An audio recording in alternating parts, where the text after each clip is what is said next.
The light comes in off the Mediterranean at a particular angle in November. It is low, amber, and it falls across the water in long lines that seem to organize the morning without effort. A child on the beach in Algiers in 1913 would not have words for this. He would have only the sensation of it, the warmth on his face, the smell of salt and heat and stone, the feeling that the world is larger than anything he has been told. You are lying down now. The room is quiet. Whatever the day asked of you has already been given. There is a question that lives in the late hours, not a frightening question, but a persistent one. It is this: what keeps a person moving when there is no good reason left to move? Not courage exactly, not faith in outcomes, something quieter than both, something older. Tonight, we sit with one thinker who spent his entire life asking that question, and who, in the asking, produced some of the most honest philosophy of the 20th century. His name was Albert Camus. He was born in poverty in colonial Algeria. He lost his father before he could speak.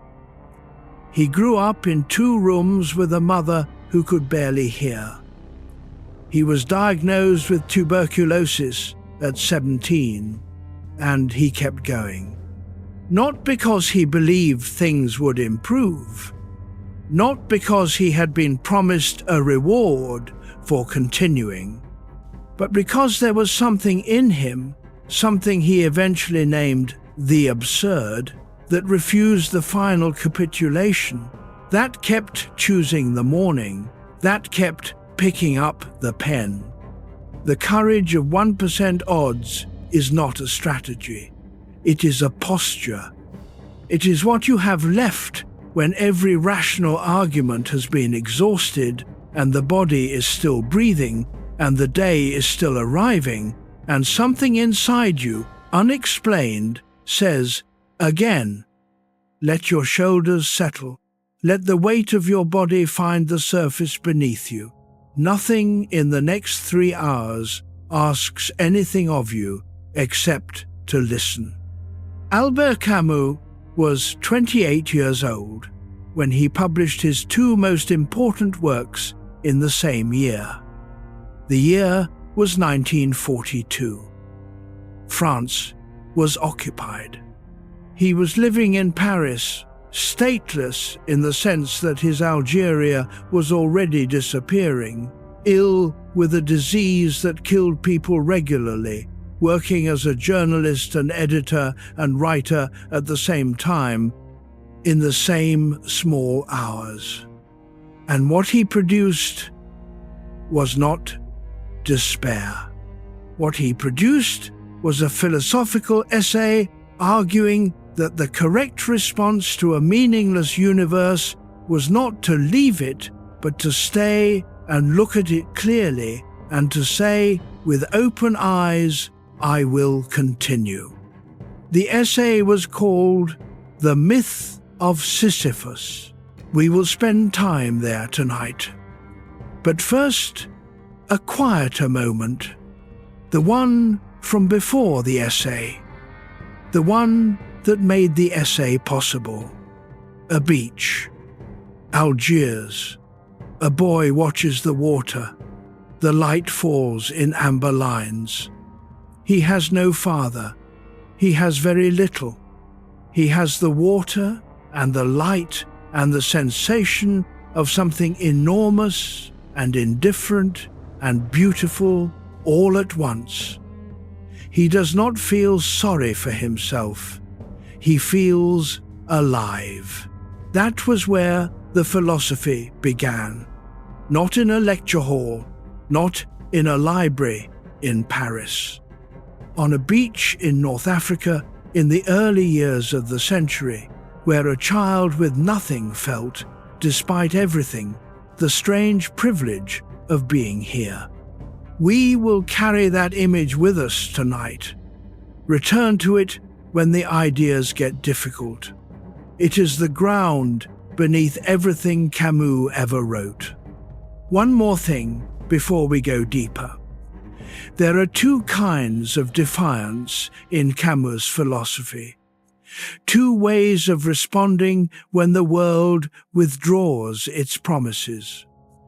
We will come to the second one later. For now, we begin with the first. The light, the water, the boy, and the question that stayed with him for the rest of his life: is a life without guarantees still worth living? His answer, slowly arrived at, carefully earned, was yes. Let us find out why. Chapter 2. Camus and the Absurd Heart. The word absurd in Camus' usage does not mean ridiculous. It does not mean foolish or strange or deserving of laughter. It means something more precise and more honest. It means the gap. The space between what human beings want from the world, clarity, meaning, coherence, a reason why, and what the world actually provides, which is silence. That gap has a name. Camus gave it, and once you hear it named, you begin to notice it everywhere. You want the universe to explain itself. You want your suffering to mean something. You want the arc of your life to bend toward something. Not necessarily reward, but sense. And the world receives this request the way a stone receives a question, without reply, without acknowledgement. Simply there, continuing to be what it is, indifferent not from malice, but from nature. This is the absurd condition. This is what Camus spent a decade trying to understand. He was not the first to notice it.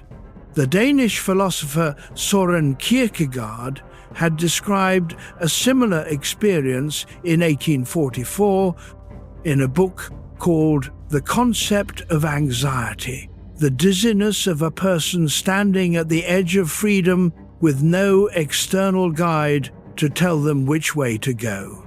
Kierkegaard wrote, "Anxiety is the dizziness of freedom." His answer was a leap of faith, a surrender to the religious.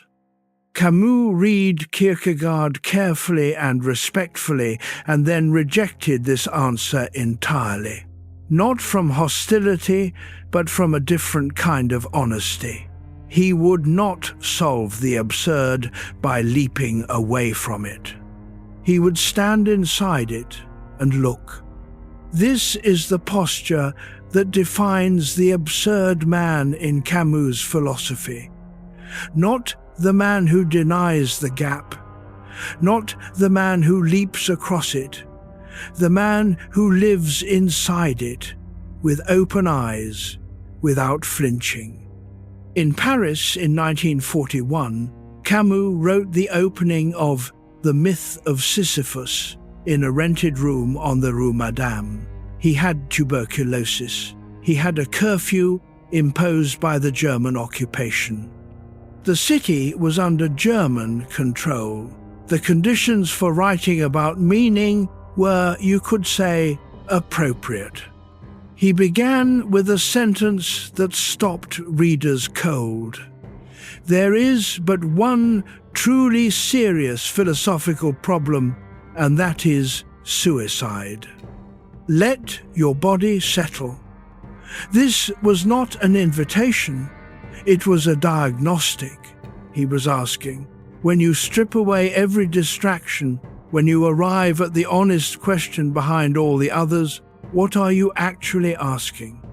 And his answer was, whether a life without meaning is worth living. His answer, written in that room, in that city, in that year, was yes. But the yes required something. It required that you stop pretending the gap is not there, that you give up the comfortable evasions, the religious leap, the optimist's insistence, the busy person's refusal to look, and that you choose to live inside the honest tension of it, which is uncomfortable and clarifying and, in Camus' telling, the only real freedom available. Friedrich Nietzsche had a word for a related posture. He called it amor fati, the love of fate. Not the resignation to fate, not the gritting of teeth, but the full affirmation of one's life as it is, including the suffering. Nietzsche wrote in Twilight of the Idols, published in 1888, that what does not kill him makes him stronger. Camus would later revise this slightly. What does not kill you does not necessarily make you stronger, but it does give you a choice about whether to continue, and the choice matters. The absurd heart is not a broken heart. It is a heart that knows exactly what it is facing, the silence of the universe, the indifference of circumstance, the absence of guarantees, and keeps beating anyway. There are two kinds of defiance in Camus' philosophy, as I mentioned at the opening. We will not name the second yet. But I will say this. The first kind is what happens when a person simply refuses to look away, stays, keeps their eyes open, does not anesthetize themselves with busyness or comfort or borrowed certainty. That refusal is the foundation. Feel the weight of your hands resting, the quiet of the room.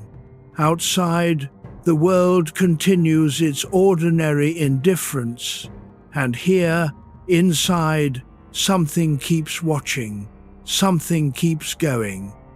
That is the absurd heart, and it is already in you. Chapter 3. Why the Mind Keeps Trying. There is a story from Camus' childhood that does not appear in his published work, but that his biographers have returned to repeatedly. The apartment in Belcourt, a working-class neighborhood in Algiers, was 2 rooms. He slept in the same space as his grandmother, his brother, his uncle, and his mother. His mother, Catherine, was nearly deaf from illness. She spoke in short sentences. She sat for long periods in silence, looking at the wall or the window, not in sadness particularly, but in a kind of deep and wordless absorption in the fact of being alive. Camus, as a child, watched her. He described her later in a way that made readers put the book down, as a figure of almost wordless dignity. She did not complain. She did not ask for a different life. She sat in the silence that surrounded her and was present to it.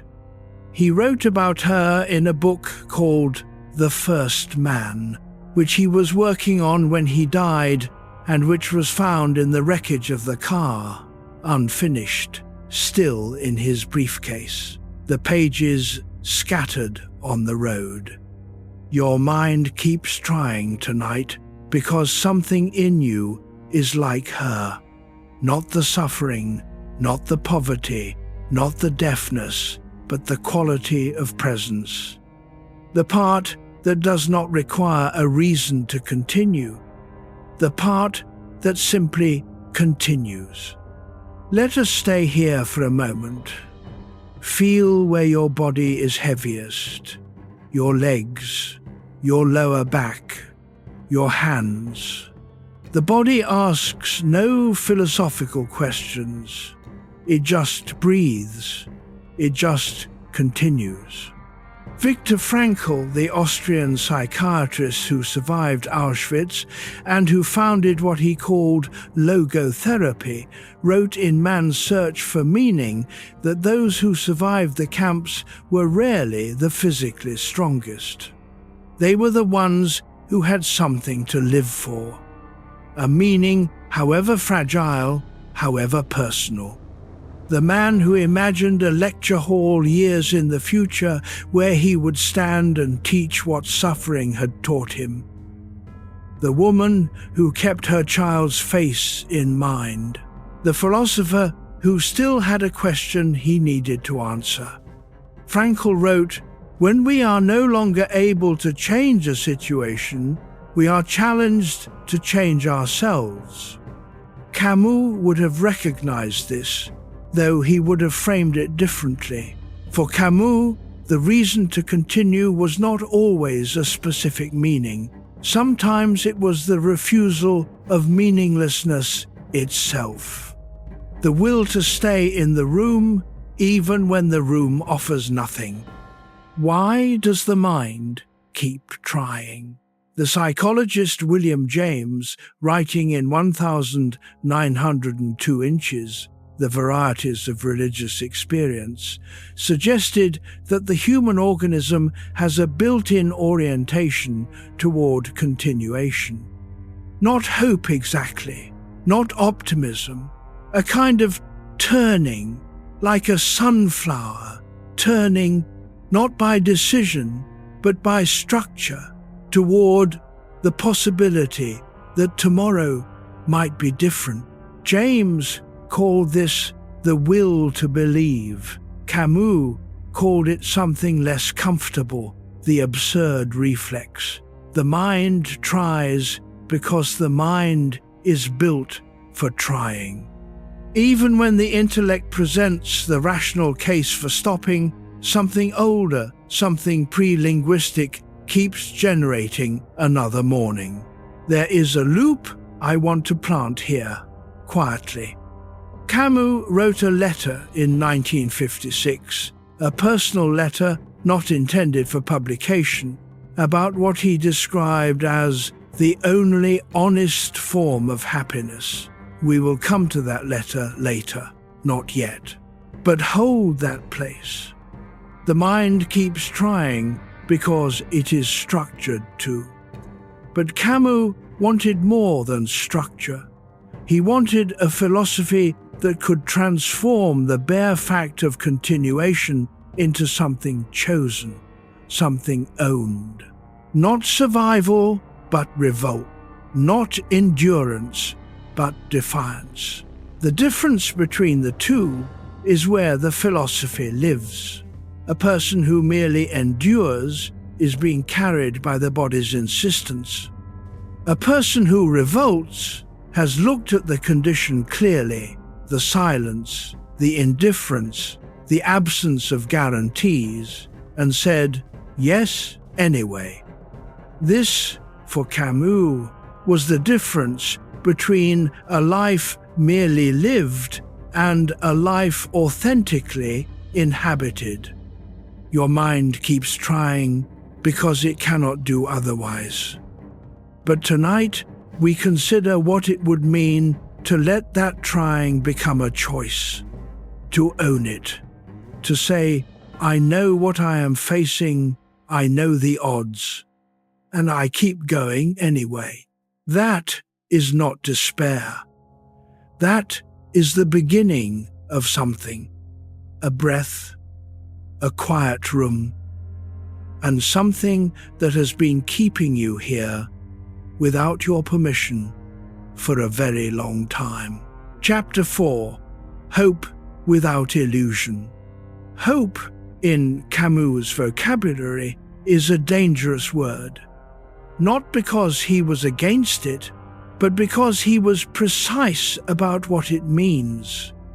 The hope he distrusted was what he called philosophical hope, the version that requires a guarantee, the version that says, I will keep going because it will work out. I will keep pushing because the universe is ultimately on my side. I will endure because there is a reward at the end. This version, Camus believed, was a way of cheating, a way of softening the absurd condition with a borrowed certainty. And borrowed certainty, sooner or later, collapses.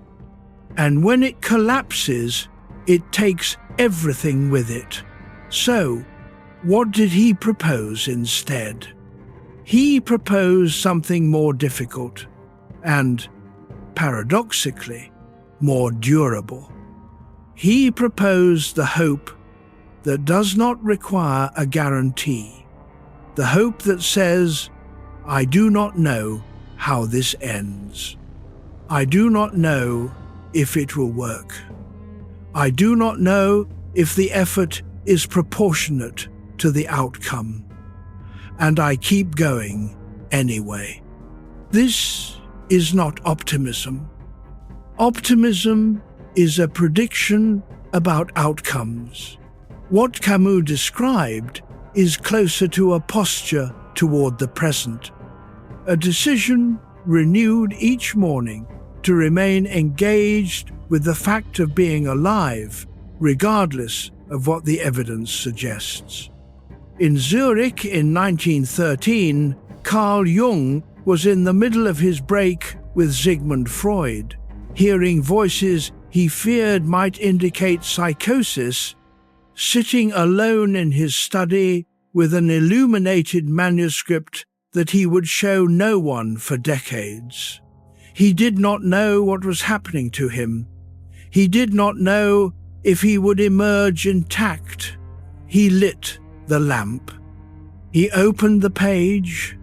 He wrote, Jung called this confrontation with the unconscious the most important work of his life.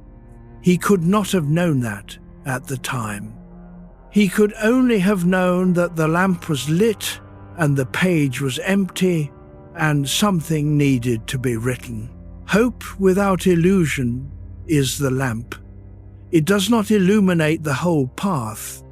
It illuminates the desk. Let your jaw soften. Let the muscles around your eyes release. Samuel Beckett, the Irish playwright who lived in Paris and who was in many ways Camus' closest literary neighbour in the territory of endurance, wrote a line in his play Waiting for Godot, first performed in 1953, that has become perhaps the most honest summary of this posture. A character named Vladimir says, near the end, I can't go on.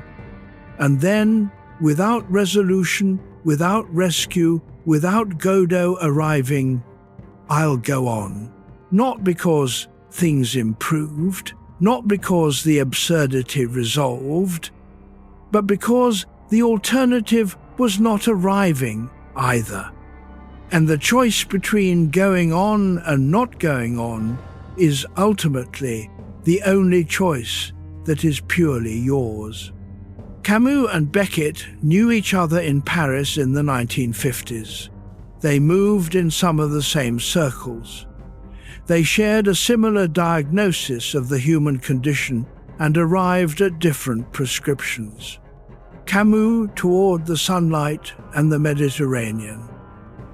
Beckett toward the muddy ditch, but both found the same comma, the one between I can't go on and I'll go on. That comma is where life happens.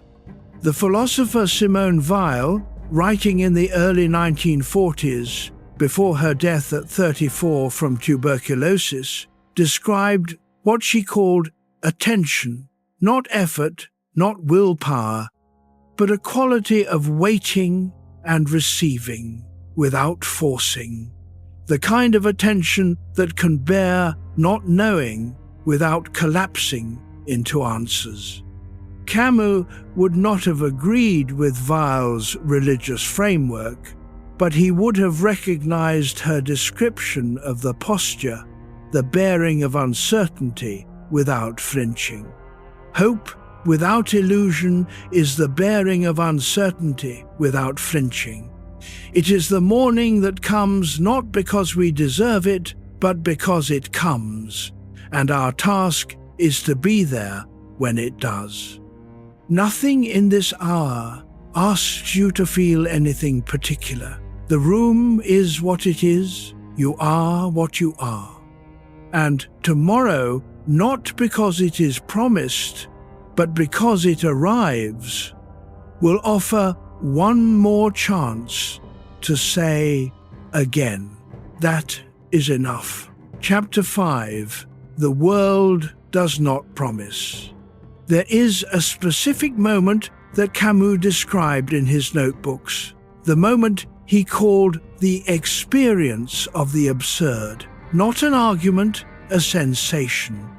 Something that hits you on an ordinary afternoon when the machinery of daily life suddenly stalls. You are sitting in a tram, or you are at your desk, or you are washing a dish in a quiet kitchen, and for a moment, without warning, without preparation, the world loses its familiar texture.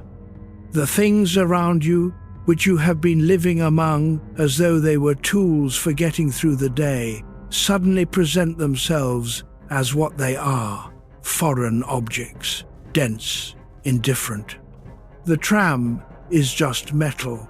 The dish is just clay fired at high temperature. The day is just the planet turning. And in that moment, the human demand for meaning, the demand that all of this add up to something, that the afternoon have a purpose, that your presence in it be necessary and significant, meets the world's silence, meets the stone that will not answer. Camus did not call this a crisis, he called it a confrontation with truth. And his argument was that the correct response was not to look away, not toward religion, not toward philosophy that promises resolution, not toward distraction, but to remain, to stand in that gap between what you want the world to be and what it is. Feel the weight of your body, the surface beneath you, the quiet. The Stoics understood something related. Marcus Aurelius, Roman emperor, commander of the largest military force in the world, writing in his personal journal in a military tent on the Danube frontier in 170 AD, a journal never intended for publication, wrote repeatedly about the impermanence of things. He was not cheerful about this. He was clear. The world does not promise, the empire does not promise, the body does not promise, and the correct response is not grief, but preparation. A morning practice of reminding himself, today may bring difficulty, and I have already accepted this. He wrote, you could leave life right now. Let that determine what you do, and say, and think. He was not advocating death. He was advocating presence. The kind that comes only when you stop treating the future as a guarantee. Camus, writing from a different tradition and a different century, arrived at a related place by a different route. But the practical outcome was the same. A person who has accepted that the world does not promise is more alive to the present than one who is still waiting for the promise to be made. The novelist Franz Kafka, who died in Prague in 1924, who spent his life writing about the experience of being trapped inside systems that offered no explanation and no exit, described in his diaries the feeling of beginning each day as a sentence that had not yet been completed. He did not know if it would resolve into meaning. He wrote anyway. The act of writing was the meaning.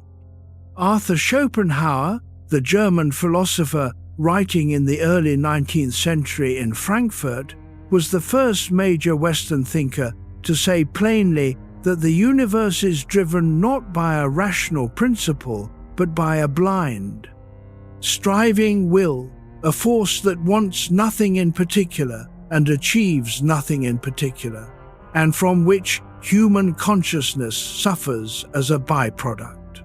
Camus read Schopenhauer, absorbed him, and then, this is the important move, rejected his conclusion. Schopenhauer said, disengage, contemplate, retreat from the will. Camus said, stay, engage, do not retreat. The difference is the whole philosophy. There is something your body has been trying to tell you tonight. It has been patient. We will come to it later, in a quieter hour. For now, rest in this. The world does not promise, and this is not bad news, it is clarifying news. It removes a burden that was never really yours, the burden of waiting for the universe to confirm that your life is worthwhile. The universe will not confirm it. Your being here, your breath, the length of this night, these are neither confirmed nor denied. They simply are. And that, in Camus' philosophy, is the starting place. Chapter 6. Anxiety in an Indifferent Universe. There is a particular kind of anxiety that arrives not from danger, but from clarity. Not from the threat of something specific, but from the removal of the comfortable blur that usually softens the edges of existence. Soren Kierkegaard called it the dizziness of freedom, the feeling that comes when you realize there is no ground beneath your choices except the choices themselves. He wrote about it in 1844 in Copenhagen, in a city where he was both famous and despised, and where he walked the streets alone for hours each day. He was not well liked. He was too honest. But he was the first philosopher to describe anxiety not as a flaw, but as a signal, a sign that the stakes are real, a sign that you are close to something true. Camus inherited this understanding, stripped it of its religious resolution, Kierkegaard's leap of faith, and asked what was left. What was left was the anxiety itself. The clear-eyed person, awake at midnight, looking at the indifference of the universe without reaching for a sedative. This is not the anxiety of overthinking. It is not the mind running the same circuit for the 100th time. It is something older. The background hum of consciousness, encountering the vast, silent, meaningless fact of existence. And Camus' insight was this. This anxiety is not an illness. It is a form of honesty. The person who does not feel it has not yet looked closely enough. Let your breath settle. Notice where it moves in your body. You don't need to change it. Jean-Paul Sartre, who was Camus' friend and then his enemy, a falling out that became legendary in Paris in the early 1950s. And that split the French intellectual left for a generation, described existence as something that precedes essence. The human being, in Sartre's philosophy, is thrown into the world without a predetermined nature or purpose, and must create themselves through choices. This is freedom and terror held in the same hand. Camus largely agreed with the diagnosis. He disagreed with the prescription. Sartre moved toward committed political engagement as the answer to the anxiety. Choose a side, join the struggle, create meaning through action. Camus moved towards something quieter, the acceptance of ambiguity, the willingness to live inside uncertainty without resolving it into a cause. Their argument, conducted through books and essays and newspaper articles in the early 1950s, is one of the great intellectual quarrels of the 20th century. Sartre published a devastating critique in Les Temps Modernes in 1952. Camus did not respond publicly for a long time. When he did, it was measured and clean. He had no interest in winning. He had an interest in being honest. The indifference of the universe, Camus believed, could not be remedied by political commitment. It could not be remedied by anything. It had to be accepted. And the acceptance, properly undertaken, was not a descent into passivity, but an arrival at a different kind of engagement, an engagement with the actual, as distinct from the promised. Simone de Beauvoir, the philosopher and novelist who was Sartre's lifelong companion, wrote in The Ethics of Ambiguity, published in 1947, that human freedom is only meaningful when exercised in full awareness of its limits. That to pretend to a freedom you do not have is a form of bad faith. Camus would have agreed with this part. The anxiety is real because the limits are real, and inhabiting the anxiety clearly, neither denying it nor being destroyed by it, is the beginning of what he called revolt. There is a third loop I want to plant. The most surprising line in the Myth of Sisyphus is not the famous one. Not one must imagine Sisyphus happy. It comes earlier in the essay. It concerns a specific word Camus chooses and what he means by it. We will get there. The room is still. The anxiety that woke you into wakefulness, whether it was tonight's worry or a deeper one, the kind with no particular object, has its roots in what Camus saw clearly. You are here. The world is here, and neither is explained by the other. That gap is real, and you are living inside it as you have always been, as every person ever born has been. You are not alone in it. You are exactly as alone in it as everyone else, which, in a strange way, is a kind of company. Chapter 7. Sisyphus begins again.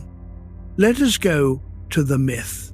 The ancient story, as Camus retells it in 1942, goes like this. Sisyphus was a king. He was cunning. He cheated death. Twice. He tricked the gods. And for this he received the punishment that has made his name permanent.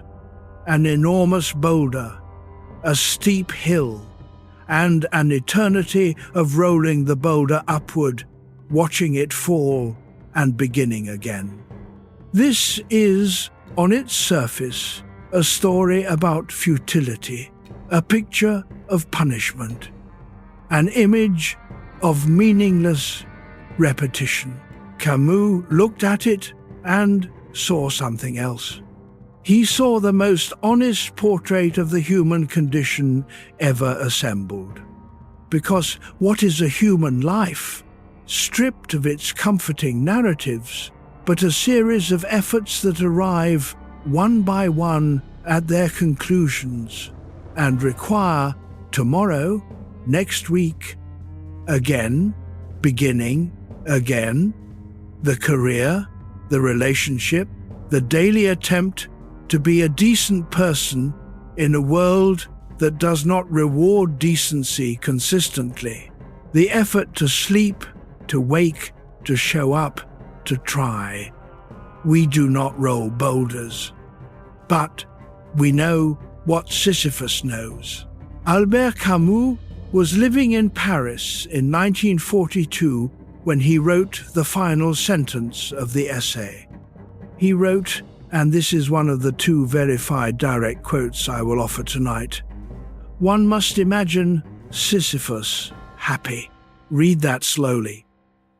One must imagine Sisyphus happy. Not Sisyphus is happy. Not the task does not hurt. Not the repetition has been secretly revealed to be meaningful. But one must imagine him happy. The happiness is a claim, a posture, a choice, and it is described as a necessity, must, not a consolation. Why must we imagine it? Because the alternative is to look at the human condition and conclude that it is a punishment. And Camus refused that conclusion, not from sentimentality, from precision. The punishment reading requires that there was a state before, a paradise, a fullness, an era when things made sense. Camus did not believe in that prior state. The boulder was always there.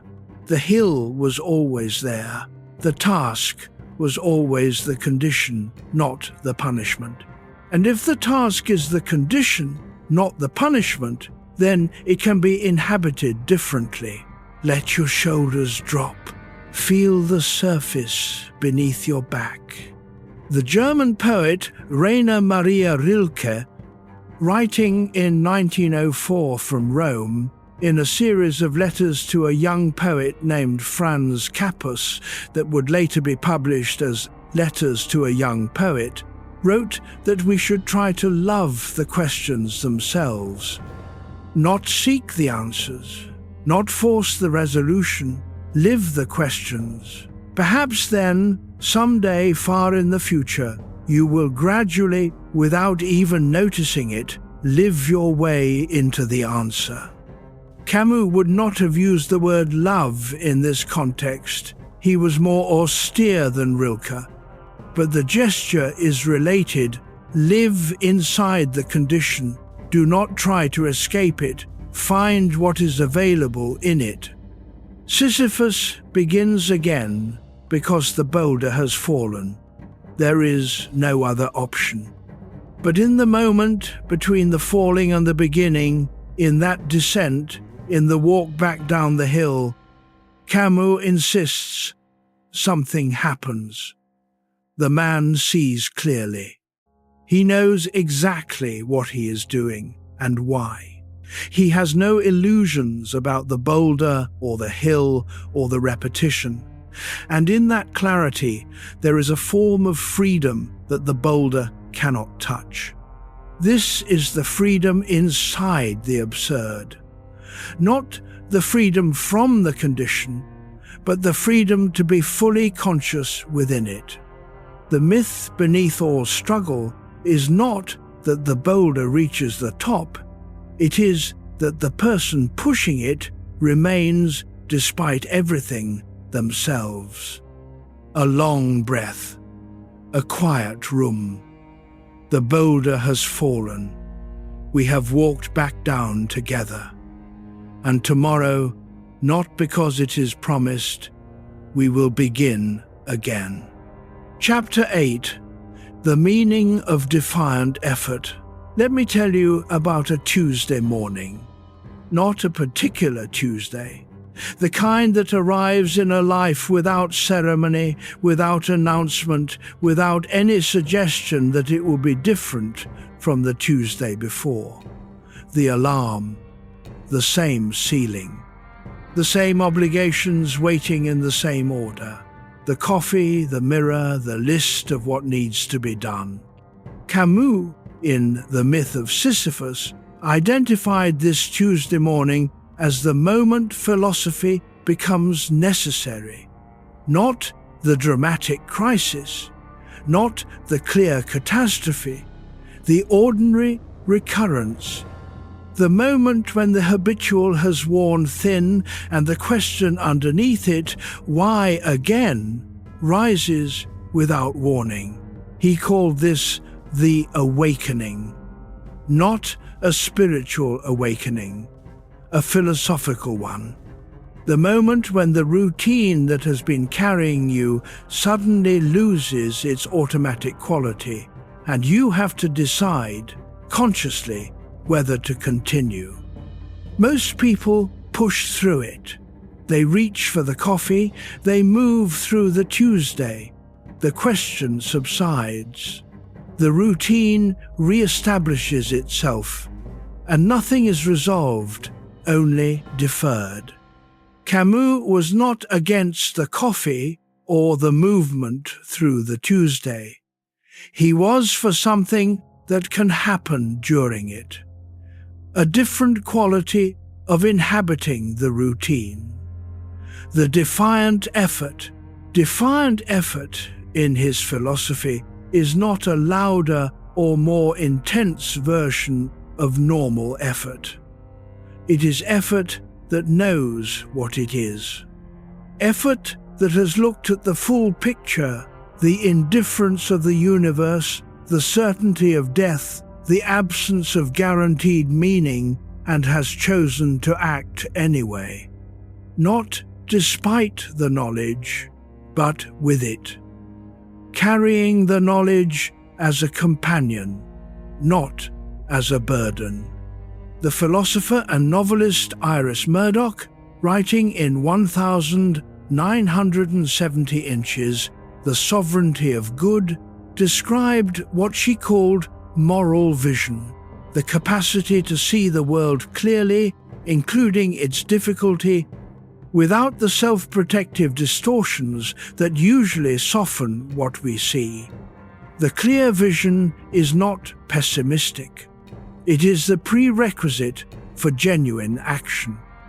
Nothing in the next 30 minutes needs anything from you. Let your mind rest where it rests. Viktor Frankl, who had every reason to give up and who did not, described in Man's Search for Meaning the way meaning could be found not just in great projects, but in the smallest choices. A bowl of soup shared with another prisoner. A word spoken with dignity. A decision to maintain kindness in unkind conditions. These small choices accumulated, composed something. A life, a stance, a refusal.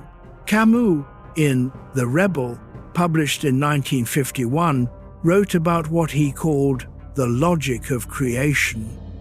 Not the creation of art specifically, but the creation of meaning through action.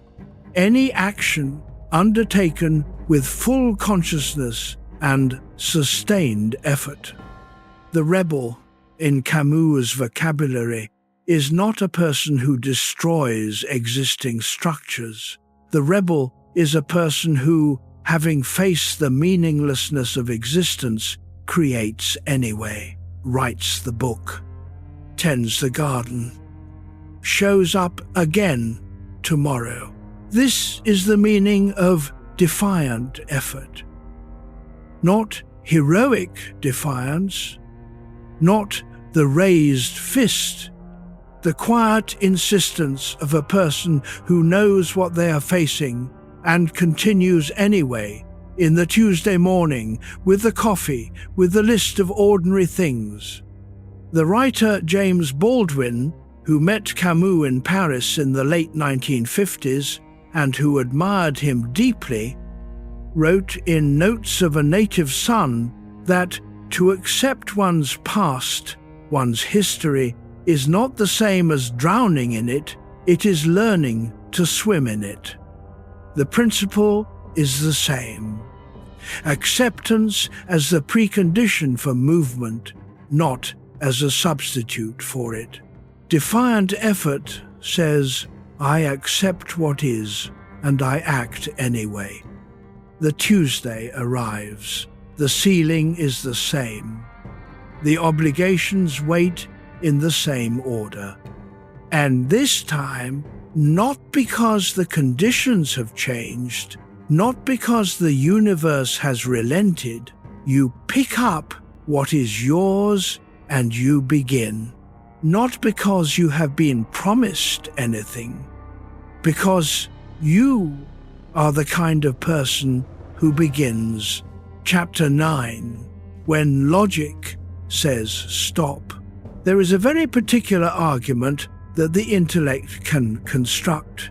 It runs, in its clearest form, something like this. The effort is significant. The odds of success are low. The cost of continuing is real, in time, in energy, in the accumulation of small defeats.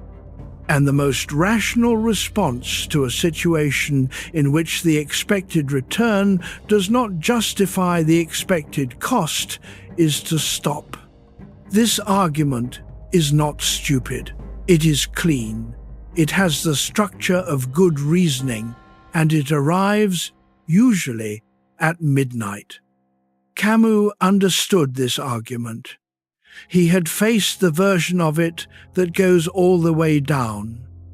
In The Myth of Sisyphus, the argument about suicide is precisely this logic taken to its limit.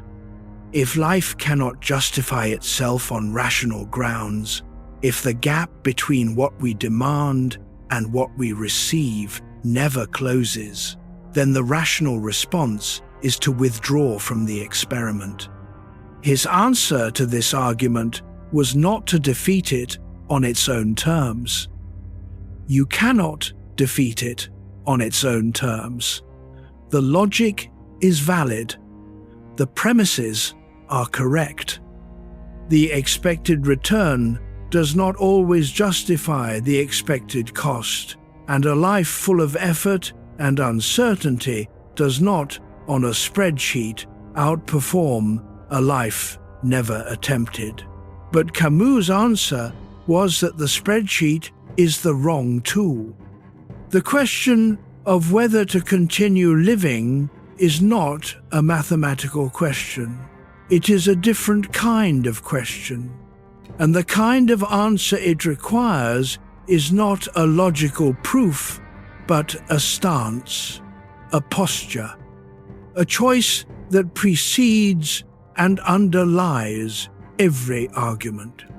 The philosopher William James, writing in The Will to Believe in 1896, made a related point from a different angle. He argued that some questions cannot be resolved by waiting for more evidence. The question of whether to believe in something, a god, a project, a person, a future, is often itself one of the conditions of the evidence. You believe, and the belief creates conditions in which the belief might be confirmed. You do not believe, and the conditions are never created. This is not magical thinking. It is the observation that some realities are partially constituted by the stance you take toward them. Let your jaw soften. Let the quietness of the room hold you for a moment. When logic says, stop, something else says, one more day. Not as an argument, not as a promise, as a reflex, first. And then, if you are willing to make it conscious, as a choice. The novelist Dostoevsky, who stood before a firing squad in December 1849 inches, St. Petersburg, and watched the rifles raised and waited for the shot, and then received a commuted sentence at the last moment, wrote afterward that in the seconds before he expected to die, time expanded. The ordinary seconds became enormous. He saw the copper dome of a church across the square. He counted the seconds of sunlight left to him. And in that clarity, he understood something about living that he had not understood before. That understanding appears in every novel he wrote afterward. The brothers Karamazov, 1880, The Idiot, 1869, Crime and Punishment, 1866. It appears as a kind of affirmative rage against the brevity of life, not cheerfulness, intensity, the decision to be alive with full force. If your mind has wandered, that is fine, come back gently, we are still here. Camus did not survive the absurd by defeating logic. He survived it by finding what logic cannot reach, the part that watches the logic, the part that is not itself an argument, the part that, when everything else has been subtracted, is still breathing. That part has no name. But it is the most important part. And tonight, whatever the logic has been telling you, it is still here. Chapter 10. Why the soul refuses. The word soul is not a word Camus used often. He was too careful with language for that. But he circled what it names constantly, the irreducible remainder. The part of a person that cannot be resolved into argument or biology or social role. The part that, when every external support has been removed, is still there. He called it, in different places, consciousness, revolt, presence. The refusal, tonight, let us use the word he avoided, because it is more honest. The soul is the part that refuses. Not refuses in the aggressive sense, not the raised voice, not the public declaration. The soul's refusal is quiet and structural. It is simply the fact that a person, even at their lowest, is not only their lowest. There is always something watching. Something that has not yet fully agreed to be extinguished. Camus described his mother's quality of silence in notes that became The First Man. The manuscript was recovered from the briefcase in the mud on the road near Villeblevin, France, in January 1960. After the car went off the road and Albert Camus was killed instantly at 46 years old. He had an unused train ticket in his coat pocket. He had planned to take the train. He changed his mind at the last moment and accepted a lift. He had been working on The First Man for 4 years. He considered it the most important book he had ever attempted. He had not yet finished it. The manuscript survived. There is something in that, the survival of the unfinished work, that carries its own meaning. The person who keeps writing even in the middle of a life. Who does not wait until the conditions are right because the conditions are never right. Who accepts the incompleteness as part of the project. Let your body sink deeper into rest. Nothing is required. The Jungian analyst James Hollis, in a book called The Middle Passage, described what he called the soul's agenda, the deep current beneath the surface choices of a life. The soul, he argued, is not interested in our comfort. It is interested in something larger, which often looks identical to discomfort from the outside. The part that refuses easy resolution, that keeps presenting the same question at different stages of life, that is not satisfied by the answer that worked last time. Camus' philosophy honors this quality. The absurd, in his telling, is what you find when you stop giving the soul easy answers. When you stop trying to sedate the deep restlessness with comfort or certainty or borrowed faith, what you find when you sit with it is a stubborn and inarticulate refusal to accept the final word. The German poet Friedrich Hölderlin, writing in the early 19th century in a period of enormous personal difficulty, he spent the last 36 years of his life in a tower in Tübingen, diagnosed with madness, and continued writing poetry throughout. Wrote a line that has survived translation. Where danger is, there grows also what saves.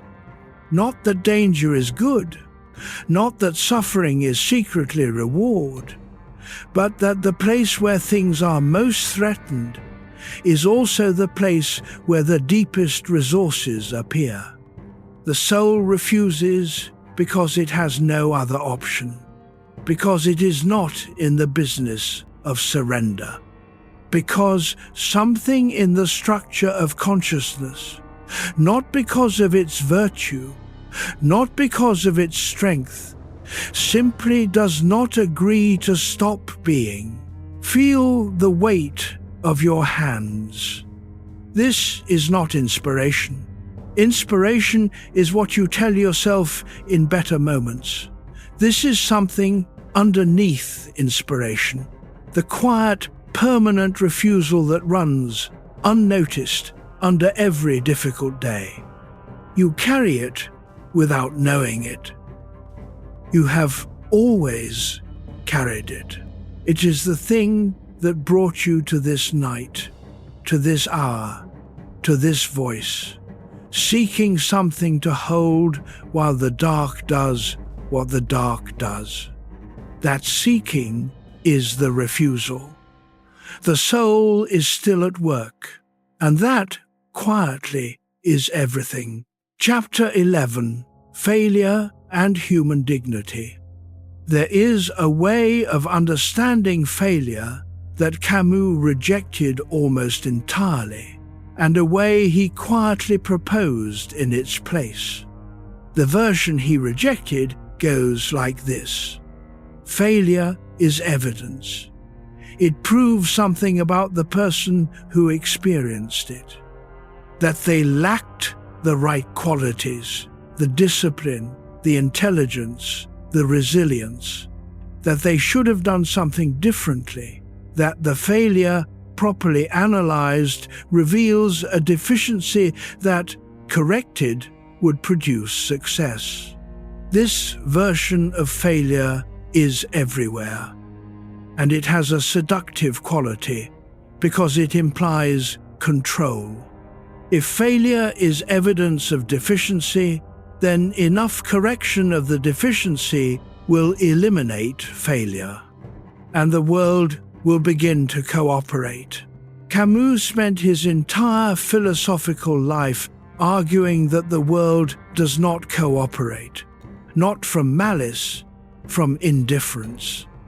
And a philosophy of failure, built on the assumption of world cooperation, will collapse every time the world demonstrates its indifference, which is regularly, which is constantly, which is always. His alternative understanding of failure is related to what he called dignity. Dignity, in his philosophy, is not the absence of failure.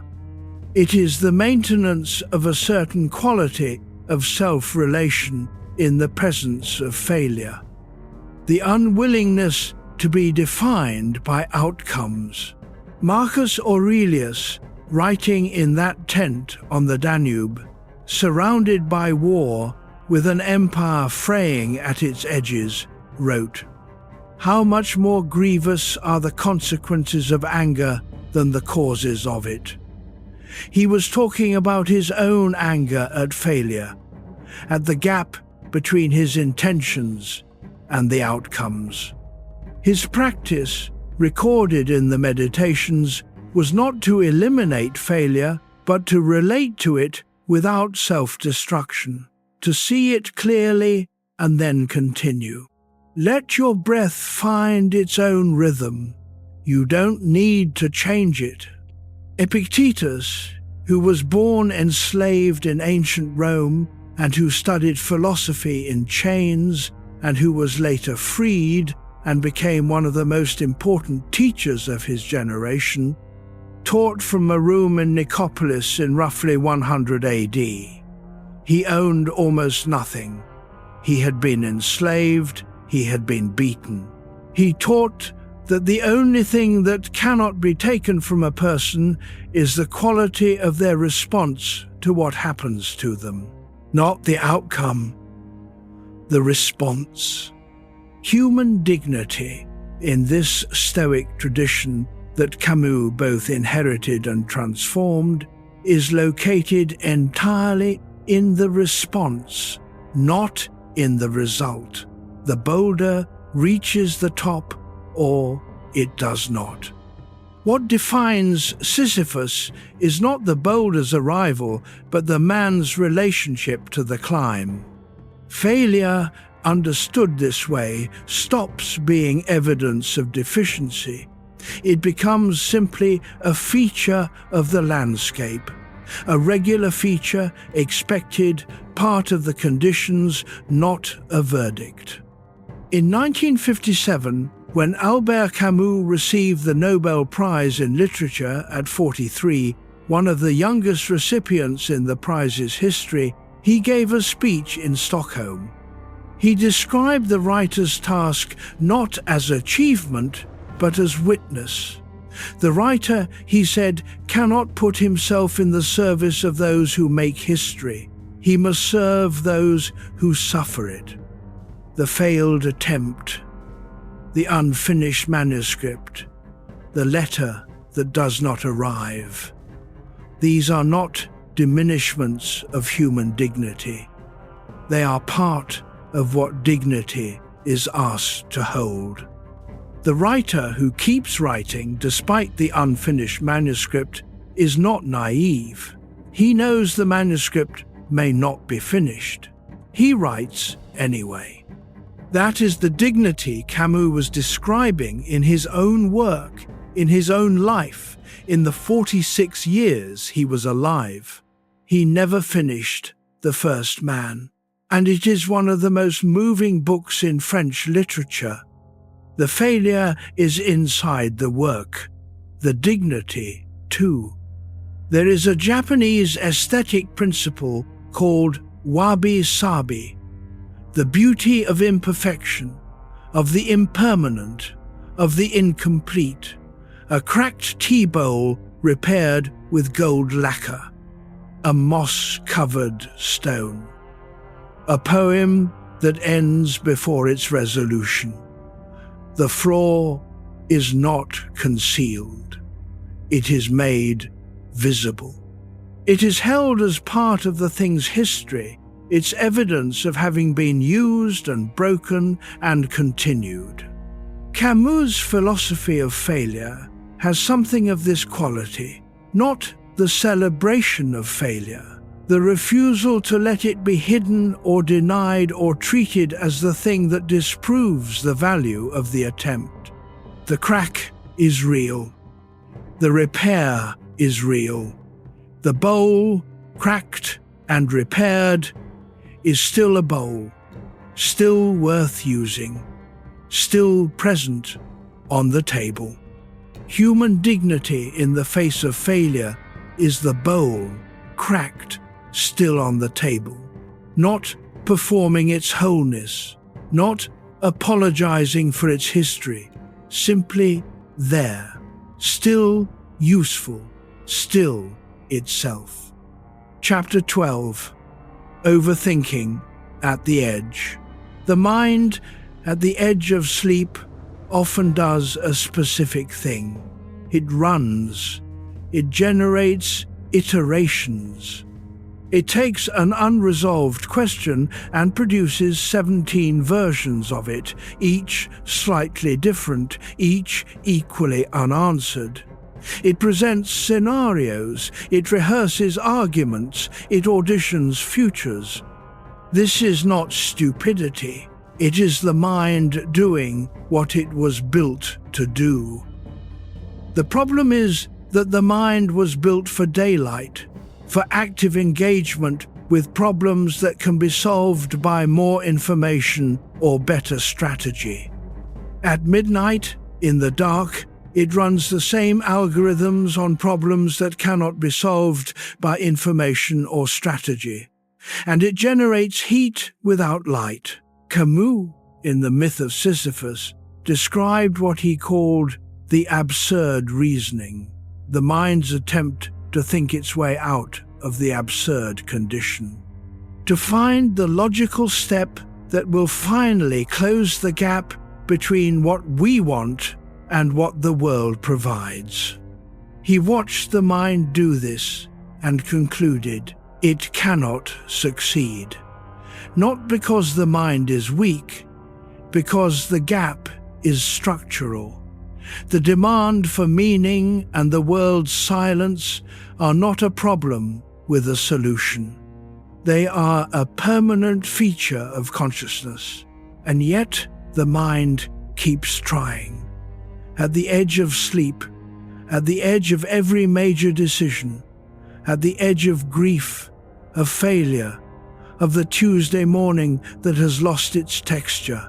The psychologist Ethan Kross, who studies what he calls chatter, the inner voice that loops and escalates, found that one of the most effective interventions is what he calls distanced self-talk, addressing yourself by name as if from a slight remove.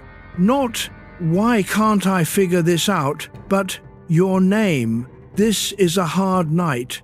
You have had hard nights before. You will get through this one." The small linguistic shift changes something in the emotional circuitry, not because it answers the question, because it creates a fraction of space between the self and the loop. Let your shoulders relax. Notice your body where it rests. Camus made a similar move, not with self-talk, but with narration. He described himself writing in the third person about his own experience. The young man from Algeria, the writer in the rented room. By narrating the experience, rather than merely having it, he could look at it from a slight remove, not to escape it, to see it clearly. The Stoics formalized this practice.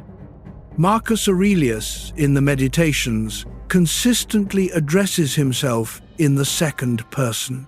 You could leave life right now. What is it that has disturbed you? Are you going to let this define you? These are not rhetorical questions. They are a private conversation between one part of the mind and another. The question is not designed to produce an answer. It is designed to introduce a gap between the experience and the reaction. In that gap, as tiny as a breath, the overthinking can sometimes loosen. Overthinking at the edge is not evidence of a broken mind. It is evidence of a mind that has not yet been given permission to stop working.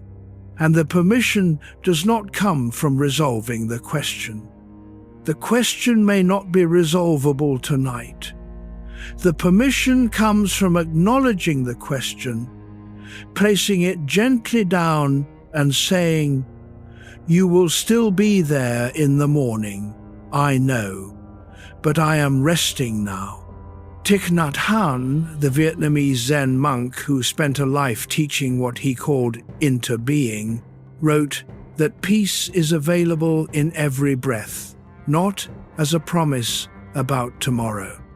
As a quality of this breath, this specific one, already happening, requiring nothing additional. The edge of sleep is the edge of the overthinking. Let the thinking continue in the background, the way a television continues in another room. You do not have to silence it, you do not have to answer it. You are here, in this room, in this body, in this quiet. The questions will wait. Chapter 13, The Absurd Man continues. There is a figure that moves through all of Camus' writing, not always named, not always centered, but always present. Camus called him the absurd man, not a hero, not a saint, a person who has looked clearly at the condition and has chosen not to escape it. The absurd man is the person on the tram who suddenly sees the world as it is, dense, indifferent, not arranged for his benefit, and who, instead of immediately reaching for the familiar narrative that softens it, stays in the clarity a little longer. Not because clarity is comfortable, because it is honest. And then he continues. He gets off the tram. He walks where he was walking. He does the things that need doing. Not because the condition has changed, because he is a person who continues. Camus built a series of literary characters to embody this.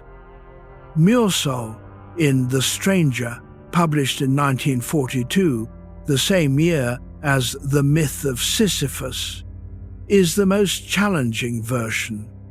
A man so committed to not lying to himself that he cannot perform the social emotions others expect. He is not cold. He is, in Camus' telling, honest. And the world punishes him for it. Camus described Myrsol in a preface written in 1955 as a man who refuses to lie, who refuses to say more than he knows, who refuses to dramatize, and who, in his refusal, is the only honest person in the novel. This is extreme. Camus knew it was extreme. He did not propose Myrsol as a model for daily life.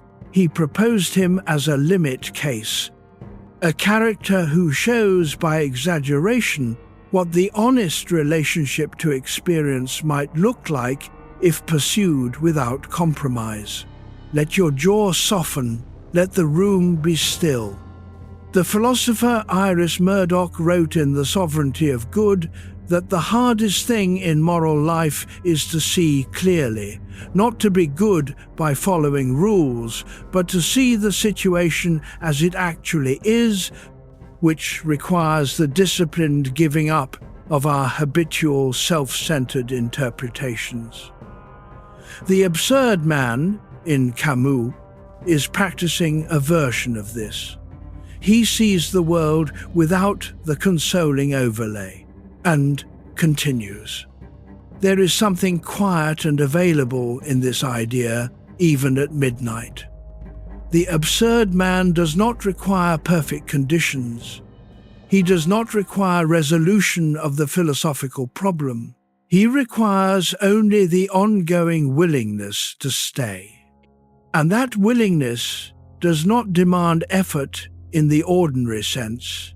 It asks only for the refusal of the final withdrawal, the small, persistent choice to be present to what is here. The absurd man continues because continuing is the only form of revolt available to him. Not as tragedy, not as heroism, as the ordinary stubborn fact of being alive and choosing to remain conscious within that aliveness. Albert Camus was asked in an interview in Paris in 1959, 1 year before his death, whether he considered himself a pessimist. He said, in effect, no. He said that a pessimist is someone who waits for confirmation that things are bad. He was waiting for nothing. He was looking at what was already in front of him. And what was in front of him, the light on the Mediterranean, the street in Belcourt, the face of a person he loved, the page and the pen, was not a reason for pessimism. It was a reason for attention. Attention. Not hope in the guaranteeing sense, not optimism, attention. The absurd man continues. And what he attends to while continuing is the particular irreplaceable texture of the life he has been given. This night, this quiet, this breath, that is enough for now. Chapter 14, Rebellion Against Despair. Despair has a different quality than sadness. Sadness is about something specific, a loss, a failure, a disappointment. Despair is about the structure of things. It is what arrives when the sadness loses its specific object and settles into a general verdict. This is how things are, and things are not survivable. Camus spent a significant portion of the Revolt, published in 1951, distinguishing between revolt and despair. The distinction is exact and it is important. Despair accepts the verdict. It agrees that the condition is too bad to be inhabited. It makes a final judgment and closes the case. And then, having closed it, stops acting, withdraws, goes passive. Revolt refuses the verdict, not by pretending the condition is good, not by arguing that things will improve. Revolt says, the condition is as bad as I think it is, and I refuse to let that be the final word. I will continue to act inside a condition I do not accept and cannot change. This is a subtle difference with enormous practical consequences. The person in despair has stopped.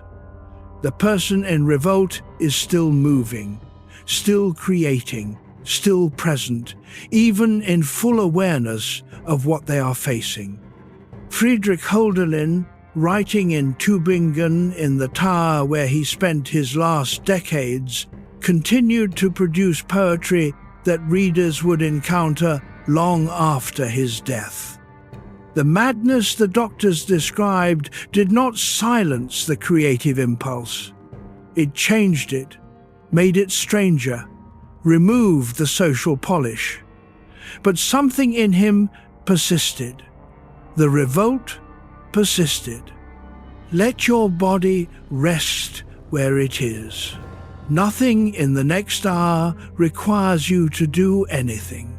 The philosopher Simone Weil, who died in London in 1943 at 34 of tuberculosis, having refused to eat more than the occupied French were allowed, spent her short life in revolt against despair. She was brilliant, politically committed, spiritually searching, and profoundly honest. She did not believe the world was getting better. She believed with full clarity that it was not. And she kept working, kept writing, kept searching until the end. Her work was collected and published after her death. Waiting for God, gravity, and grace. The need for roots. books that argue for attention and presence and the dignity of suffering, written by a person in full awareness of her own failing body. Camus admired Weil, though they disagreed on the religious question. What he recognized in her was the quality of revolt he was trying to articulate, the continued engagement with a world she had not been given a guarantee about. Rebellion against despair is not the same as optimism. The optimist thinks the boulder will reach the top. The rebel knows it will fall and picks it up again. This distinction is the center of Camus' ethics. Not the ethics of outcomes, the ethics of stance. What kind of person are you inside the conditions you have been given? Do you close the case, or do you keep it open? Viktor Frankl, writing in Man's Search for Meaning about the last freedom available to human beings, the freedom to choose one's attitude toward one's own suffering, was describing, in psychological terms, exactly what Camus was describing in philosophical ones. You cannot always choose the conditions. You can always choose the relationship to them. Rebellion against despair does not require drama. It does not require a manifesto. It requires only the morning. The willingness to return to the day, carrying what you know without requiring the day to apologize for what it is. The light comes through the window, or it doesn't tonight, but it will. And the one who watches for it, that is the rebel, in the exact middle of difficulty, still watching for the light. Chapter 15, Emotional Pain Without Surrender. There is a particular discipline in what Camus was asking. He was not asking that pain be denied. He was not suggesting that the difficulty of the human condition be minimized or reframed or healed. He was asking for something more exacting, the capacity to hold pain clearly without allowing it to determine the final verdict. This is harder than either optimism or pessimism. Optimism softens the pain into something manageable, something that will pass, something secretly meaningful. Pessimism crystallizes it into a proof. Both are ways of ending the tension. Both collapse the difficult middle in which actual living takes place. Camus wanted to stay in the middle. In 1938, 3 years before The Stranger and the Myth of Sisyphus, he was working as a journalist in Algiers, covering local government and poverty, while secretly writing fiction and philosophy. He was 25. He had already had tuberculosis once, first diagnosed when he was 17, the illness that had prevented him from taking the teaching examination, that had turned him toward writing. He was running out of money. He was working at a rate that worried the people who knew him. He was also producing some of the finest journalism in North Africa. He was holding the pain and working anyway. This is not heroic in the way that films represent heroism. There is no soundtrack, there is no clear enemy. There is only the daily choice to bring the full self to the available work, regardless of what the full self is carrying. Let your breath settle. Notice the room.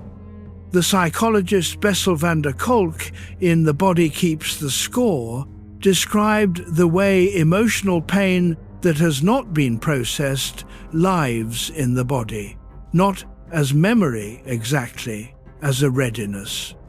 A set of automatic responses that were once useful and that now activate in situations where they are not needed.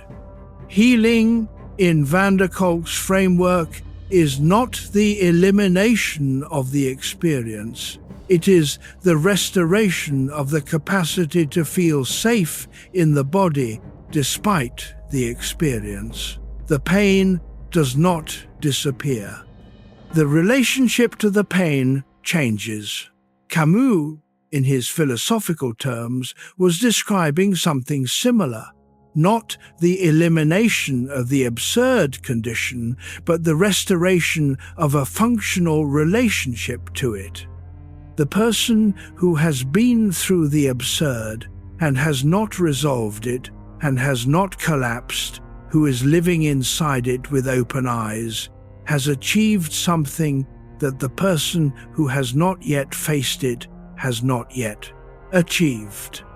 Not superiority, not immunity from suffering, a different quality of presence. Marion Woodman, the Jungian analyst and author of Addiction to Perfection and The Pregnant Virgin, wrote about what she called the body's wisdom, the information stored in the physical self that the mind, in its abstraction, cannot access. She worked with people who had translated their emotional pain into physical symptoms, the body's attempt to speak when the mind would not listen. Her work was not about curing the pain.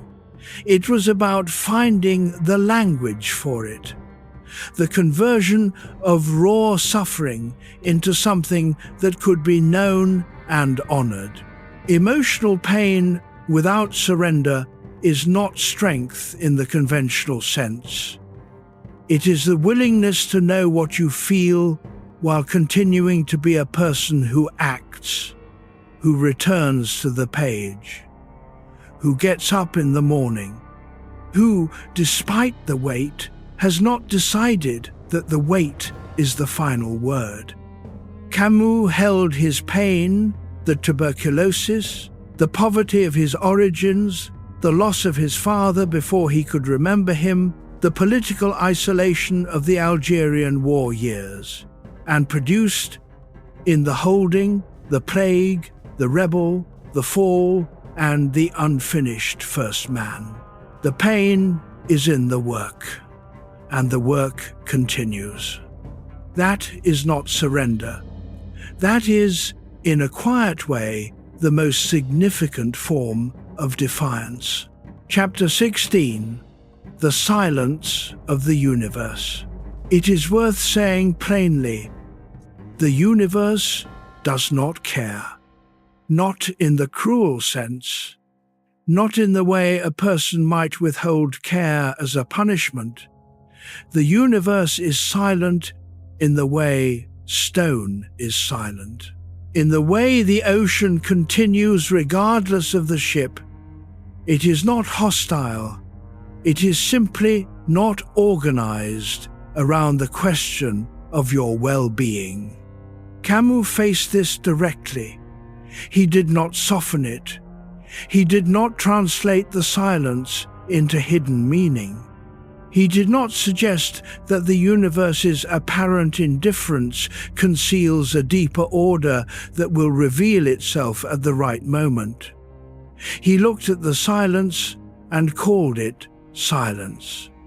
And then he wrote some of the most beautiful prose of the 20th century. There is something important in that sequence. The looking at silence and then the writing. The creation of beauty not in response to the universe's generosity, but despite its indifference. The human act of meaning-making in a world that provides no guarantee of meaning. This is what Camus meant by creation as revolt. The writer who writes in a world that will not respond. The artist who makes something in a world that did not ask for it. The ordinary person who builds a life of care and attention in a world that offers no applause. The silence of the universe, in Camus' philosophy, is not the enemy of human meaning. It is the condition in which human meaning becomes possible. Because if the universe were to provide the meaning, if it were to stamp each life with its appropriate significance and guarantee its continuation, then the human contribution would be nothing. The meaning would not belong to us. We would be receiving, not creating. The silence is the space in which we create. If your mind has been drifting, that is fine. Come back gently, we are still here. The philosopher Blaise Pascal, who was also a mathematician and who lived in Port Royal in the 1660s, and who sat alone in cold rooms despite being one of the most celebrated intellects of his age, wrote in his Pensées a line that has survived 4 centuries. The eternal silence of these infinite spaces frightens me. Pascal was frightened. He was honest about the fright. Camus inherited the fright and turned it into something different. Not exactly courage, but a stubborn refusal to let the fright be the final word. Let your shoulders drop. The silence here, in this room, is a different kind. It is not the infinite spaces. It is the specific, small quiet of this night. The German theologian and political thinker Dietrich Bonhoeffer, who was imprisoned and executed by the Nazis in April 1945, wrote in letters from his cell in Tegel prison about the faith that does not require the universe to arrange itself according to human need. He was writing from inside silence, from inside the worst possible version of indifference, and he was insisting on the possibility of dignity and meaning within it. Camus was not a Christian. He and Bonhoeffer would have disagreed on many things, but they shared this: the willingness to inhabit the silence without insisting that it resolve into comfort. The silence of the universe is also the silence of this room. And in this room, with this voice, something is happening that the infinite spaces cannot prevent. A person is listening. A person is resting. A person is, in the darkness and the quiet, alive. That is not the silence of indifference. That is the particular and unrepeatable sound of a life continuing. It is enough, more than enough. The poet Rilke, in one of his Duino elegies, written in a medieval castle on the Adriatic coast in 1912, described the human being as standing between the silent angels and the mute animals, alone in the capacity for language. The human being can name things, can say, the lamp, the stone, the water, the night, can hold the world in words long enough to be with it more fully. And in that naming, in that act of language, the silence is not broken, it is inhabited. Camus named the silence. He named it the absurd, and he named it precisely. And in the naming, he was doing what Rilke described, not resolving the silence, but being with it more fully, making something in the space it offered. Every person in every quiet room tonight is doing something similar, lying with the silence, not fighting it, not filling it with noise, being in it. And that, too, is a form of creation. Chapter 17. Why giving up feels rational. There is a specific hour in which giving up feels like wisdom. Not weakness, wisdom. The voice that arrives and says, "Enough. You have tried sufficiently. The evidence is in. You can release yourself from the obligation to continue trying." This voice is persuasive because it borrows the language of reasonableness. It sounds like self-compassion. It sounds like the mature recognition of limits.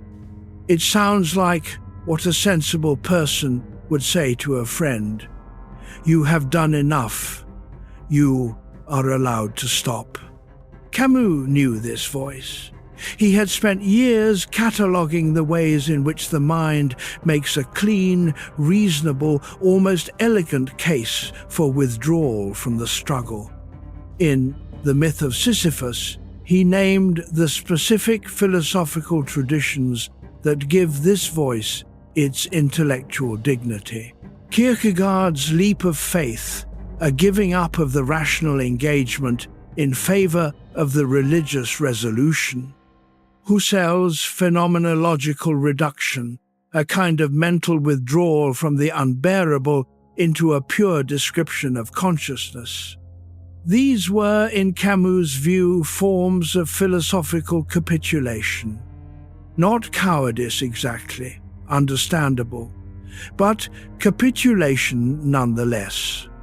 And here is what he was watching for: the moment when reasonableness becomes a costume for avoidance. The moment when the voice that sounds like wisdom is actually exhaustion speaking in disguise.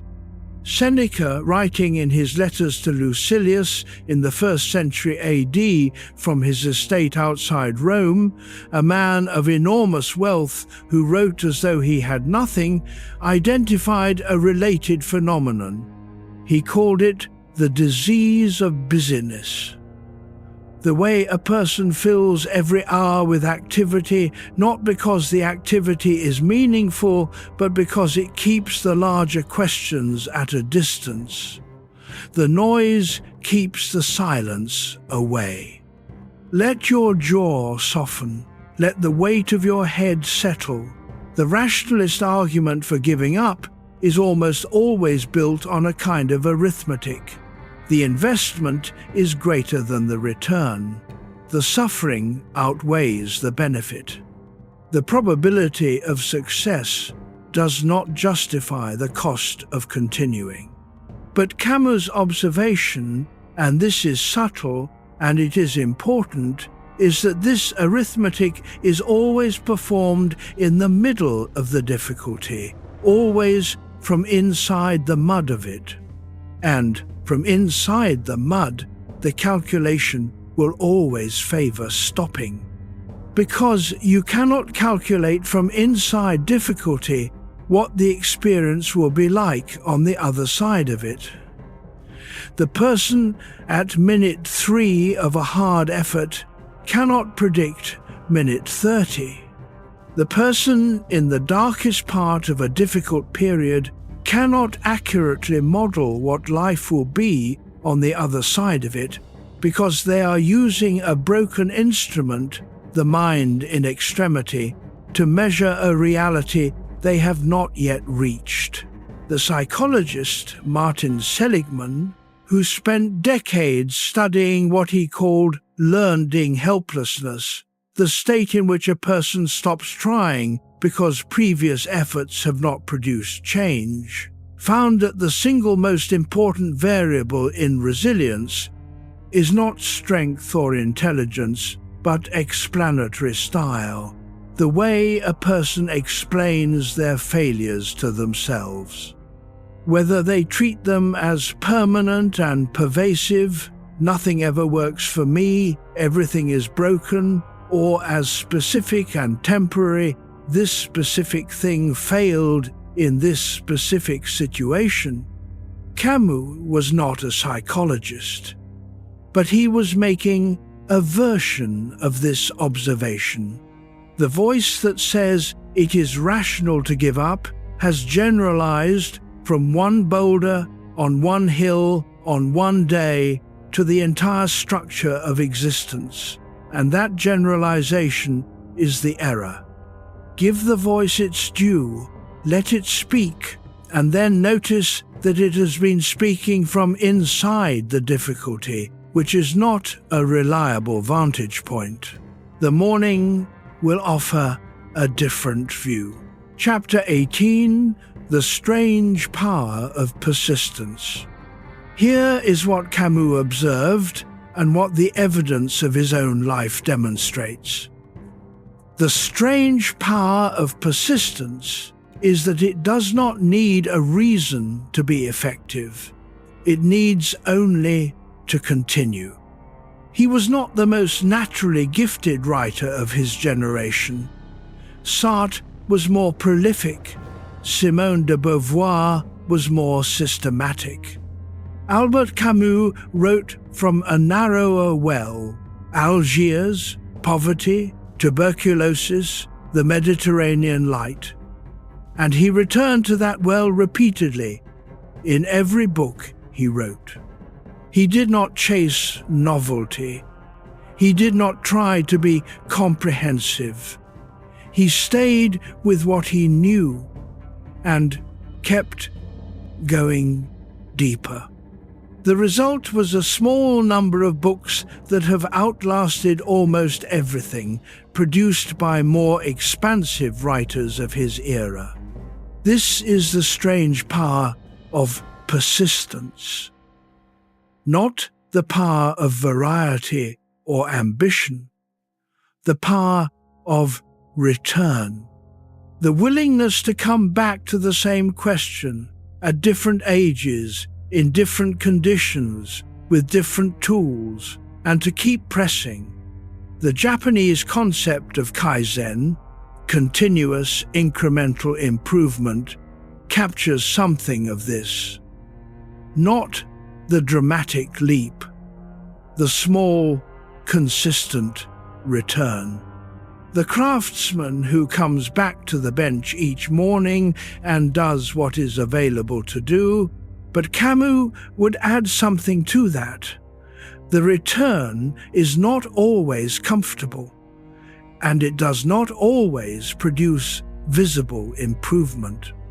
There are days in the middle of any long project, any long life, where returning to the work produces nothing, where the effort yields no measurable result.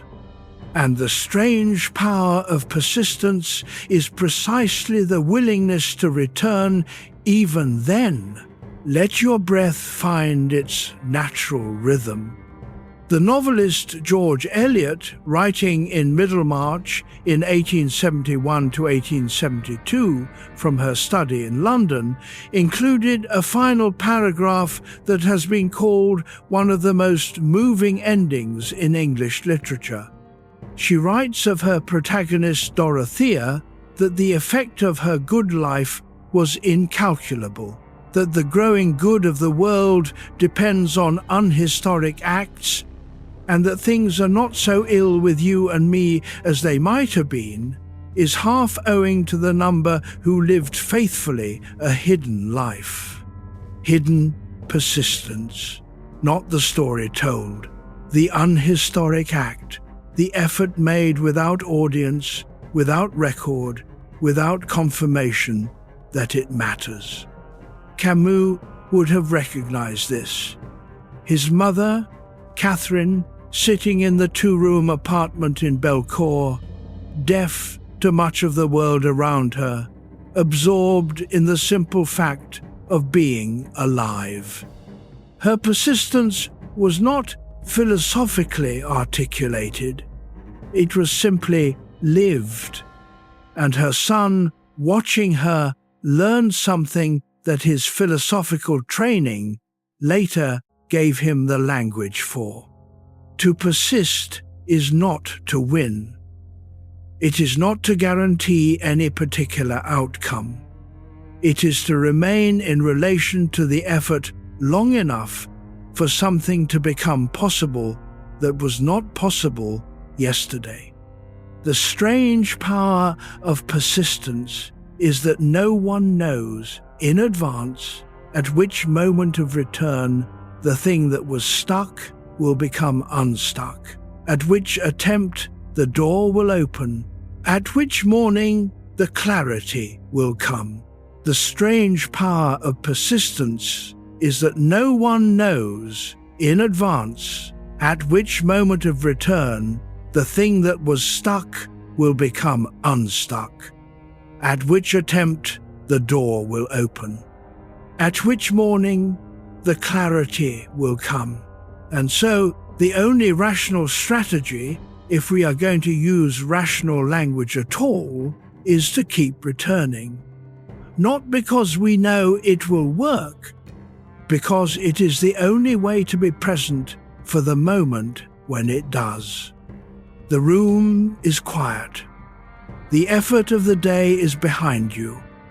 And tomorrow, not because it is promised, but because it arrives, will ask only one thing: that you return. The novelist Marcel Proust, writing in his cork-lined bedroom in Paris over the course of 15 years, turning down invitations, working through the night, producing the 7 volumes of In Search of Lost Time, demonstrated this in perhaps its most extreme form. He did not know if the project would be finished. He did not know if it would be published. He kept writing because the work required it, because the act of writing was the only form of his life that felt entirely real. Persistence, in Proust's case, was not discipline in the motivational speaker sense. It was fidelity, the faithful return to the thing that was most essentially his own. That fidelity is available to everyone, not in the dramatic form, in the ordinary form. The return to the available, the small, consistent yes. Chapter 19, Mental Clarity in Hopeless Times. Mental clarity is not the same as positive thinking. This distinction matters, and Camus was precise about it. Positive thinking asks the mind to produce good feelings about the situation, to see the bright side, to reframe the difficulty as opportunity. There is a place for this, but Camus was suspicious of it because it requires the mind to perform a function it cannot reliably perform, the production of feelings on demand. And when the performance fails, the person is worse off than before. Mental clarity is different. Mental clarity says, see what is there, accurately, without magnification of the negative or suppression of it. What is actually in front of you, right now, in this room, in this body, in this specific set of conditions? This is harder than positive thinking, because positive thinking offers a direction. Mental clarity offers only the fact. But the fact, clearly seen, is often more survivable than the story we have constructed around it. Camus practiced this, and it shows in his writing. His prose is remarkable for its clarity. He does not inflate the difficulty. He does not sentimentalize. He describes what is there. The Stranger opens with the most famous flat sentence in French literature: "Mother died today." Or maybe yesterday, I don't know. There is no performance of grief, there is only the fact. This flatness is not coldness, it is precision. And precision in difficult times is a mercy. Let your shoulders drop, let your mind rest. The philosopher and psychologist William James, writing in 1902, described what he called the sick soul. A person who cannot sustain the comfortable selective attention that keeps most people functioning, who sees through the ordinary social arrangements, the habitual optimisms, the comfortable repressions, to the bare bones of existence. James said, these people are not wrong. They are seeing more clearly than most. But they need a path through that clarity, not a retreat from it. Mental clarity in hopeless times does not produce hope. It produces accuracy, and accuracy, surprisingly, is often steadying, because the clarity reveals that the situation is not as unbounded as the anxious mind was making it. It is specific, it is finite, it is survivable.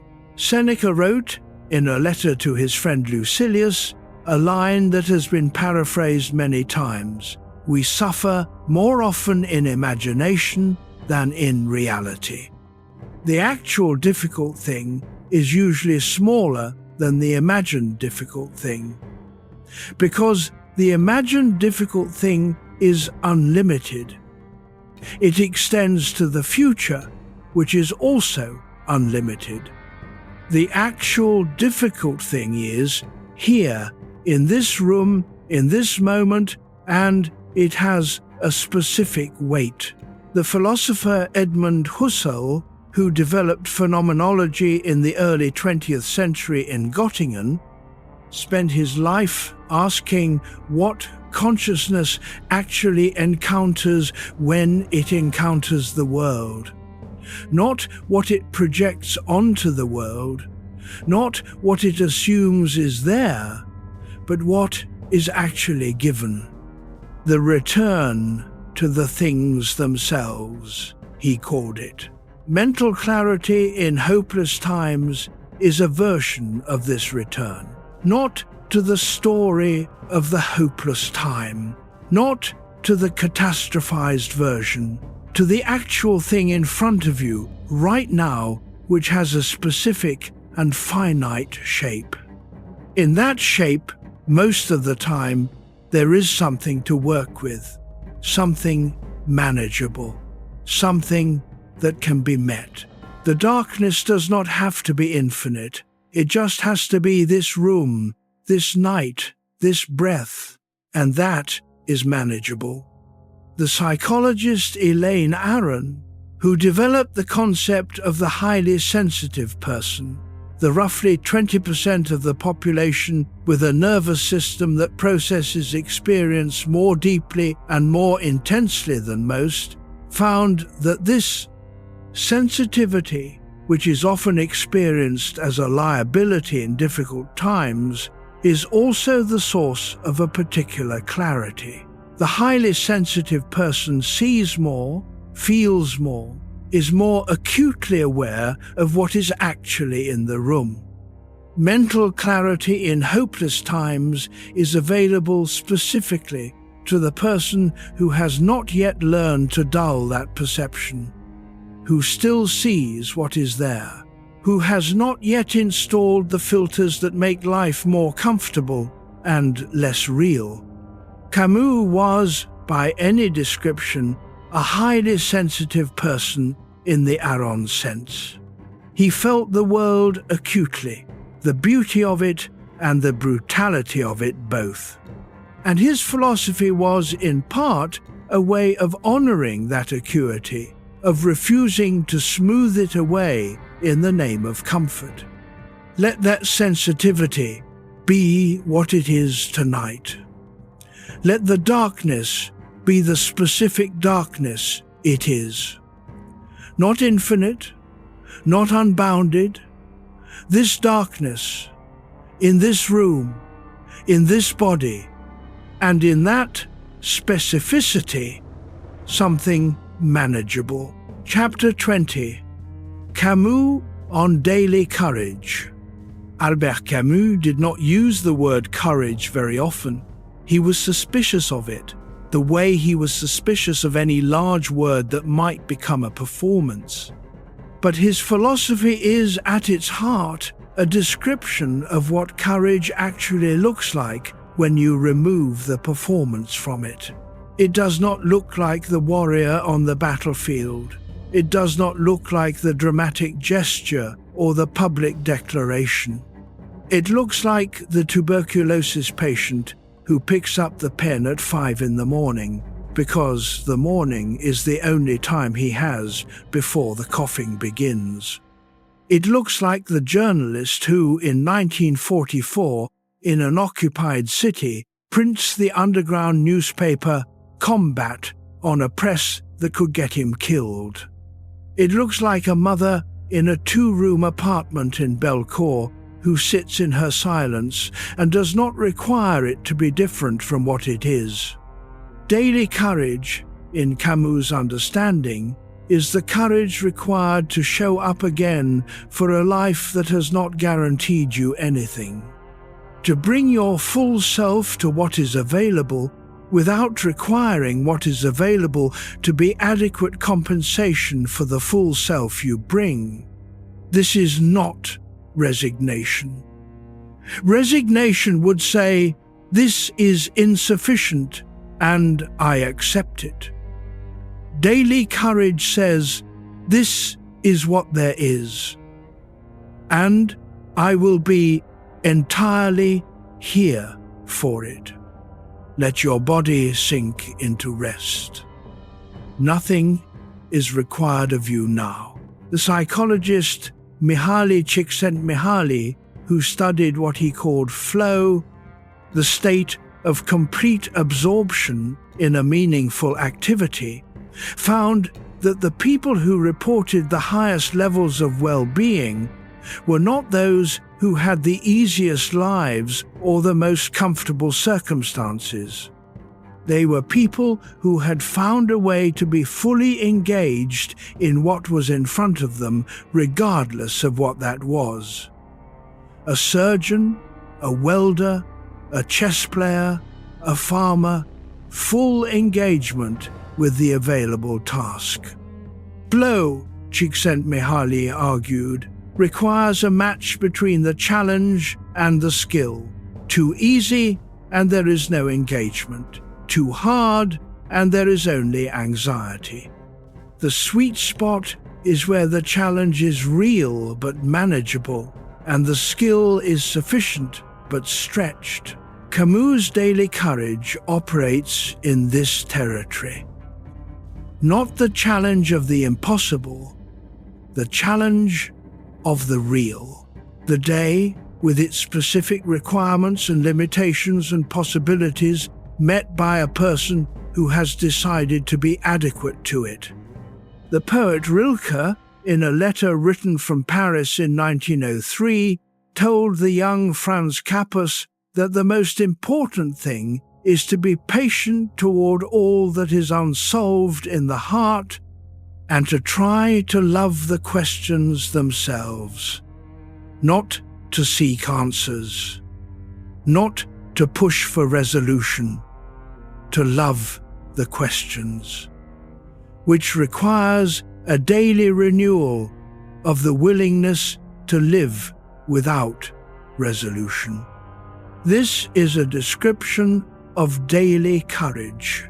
The philosopher and physician Albert Schweitzer, who gave up a career as a concert organist and a theologian to study medicine and spend his life running a hospital in Lambaréné, in what is now Gabon, described his guiding principle as reverence for life. Not just human life, but all life. The decision to take every form of living seriously, to show up fully for whatever living presents. Daily courage is reverence for the day, not for the great day, the epic day, the day when things are finally resolved. For this day, the ordinary one, the one that is available. Camus showed up for his days until the last one. And even the last day, the 4th of January 1960, a drive through the French countryside in a Facel Vega HK 500, the road between Sens and Paris, was, up until the moment, it wasn't an ordinary day. He was 46. He had work left to do. He showed up for the morning. That is all daily courage ever asks. Chapter 21. The weight of another morning. There is a particular weight that another morning carries. It is not the weight of exhaustion exactly, though it may include that. It is the weight of repetition, of continuing, of being asked again to be a person in a world that has not changed very much overnight. Camus wrote about this in a section of the Myth of Sisyphus that gets less attention than the Sisyphus passages themselves. He described what he called the continuation of gesture, the morning coffee, the walk to the window, the newspaper, or in his era, the sound of the city beginning, the ordinary choreography of a day resuming. He did not sentimentalize this. He did not call it beautiful. He called it the absurd. The same choreography, the same indifferent world, the same gap between what we want and what we receive. And the question, what does it mean to continue this choreography with full consciousness of what it is? His answer across all his writing is that it means everything, that the full consciousness continuation is the only honest form of human life available, that the alternative, the automatic continuation, the unexamined repetition, is a kind of sleep, a refusal to inhabit the life you are actually living. Let your breath find its own rhythm. You don't need to change it. The novelist and philosopher Simone de Beauvoir, writing in The Ethics of Ambiguity in 1947, argued that the weight of another morning is not a burden to be lifted, but a situation to be inhabited. She was responding to Sartre's existentialism, refining it, adding a dimension he had left underexplored, the dimension of the other person, the way that the burden of continuation is always shared, always relational, always held in a net of other people who are also continuing. You are not carrying the weight of this morning alone. Every person who wakes to a morning they did not ask for, which is all of them, always, is in the same posture. The weight is not private even when it feels private. The psychologist Donald Winnicott, writing in the 1950s in London from his practice with children and families, described what he called the capacity to be alone. Not the ability to be isolated, but the ability to be oneself in the presence of another person without needing that person to perform something particular. The capacity to be alone in the sense that the internal world is sufficient company. Camus' mother had this capacity. She sat in her silence, in the presence of her family, and was sufficient unto herself, not as coldness, as a kind of deep self-possession. The weight of another morning becomes lighter when you have that quality, not because the morning becomes easier, because the person who meets it is less depleted before it begins. Erich Neumann, the Jungian psychologist who wrote The Origins and History of Consciousness, described the morning of conscious life, the moment when the psyche begins to know itself, as a recurring event, not a one-time achievement. Each day offers the opportunity to begin the arc again, to wake, to orient, to choose a direction, to move. The weight of another morning is the weight of aliveness. Not more, not less.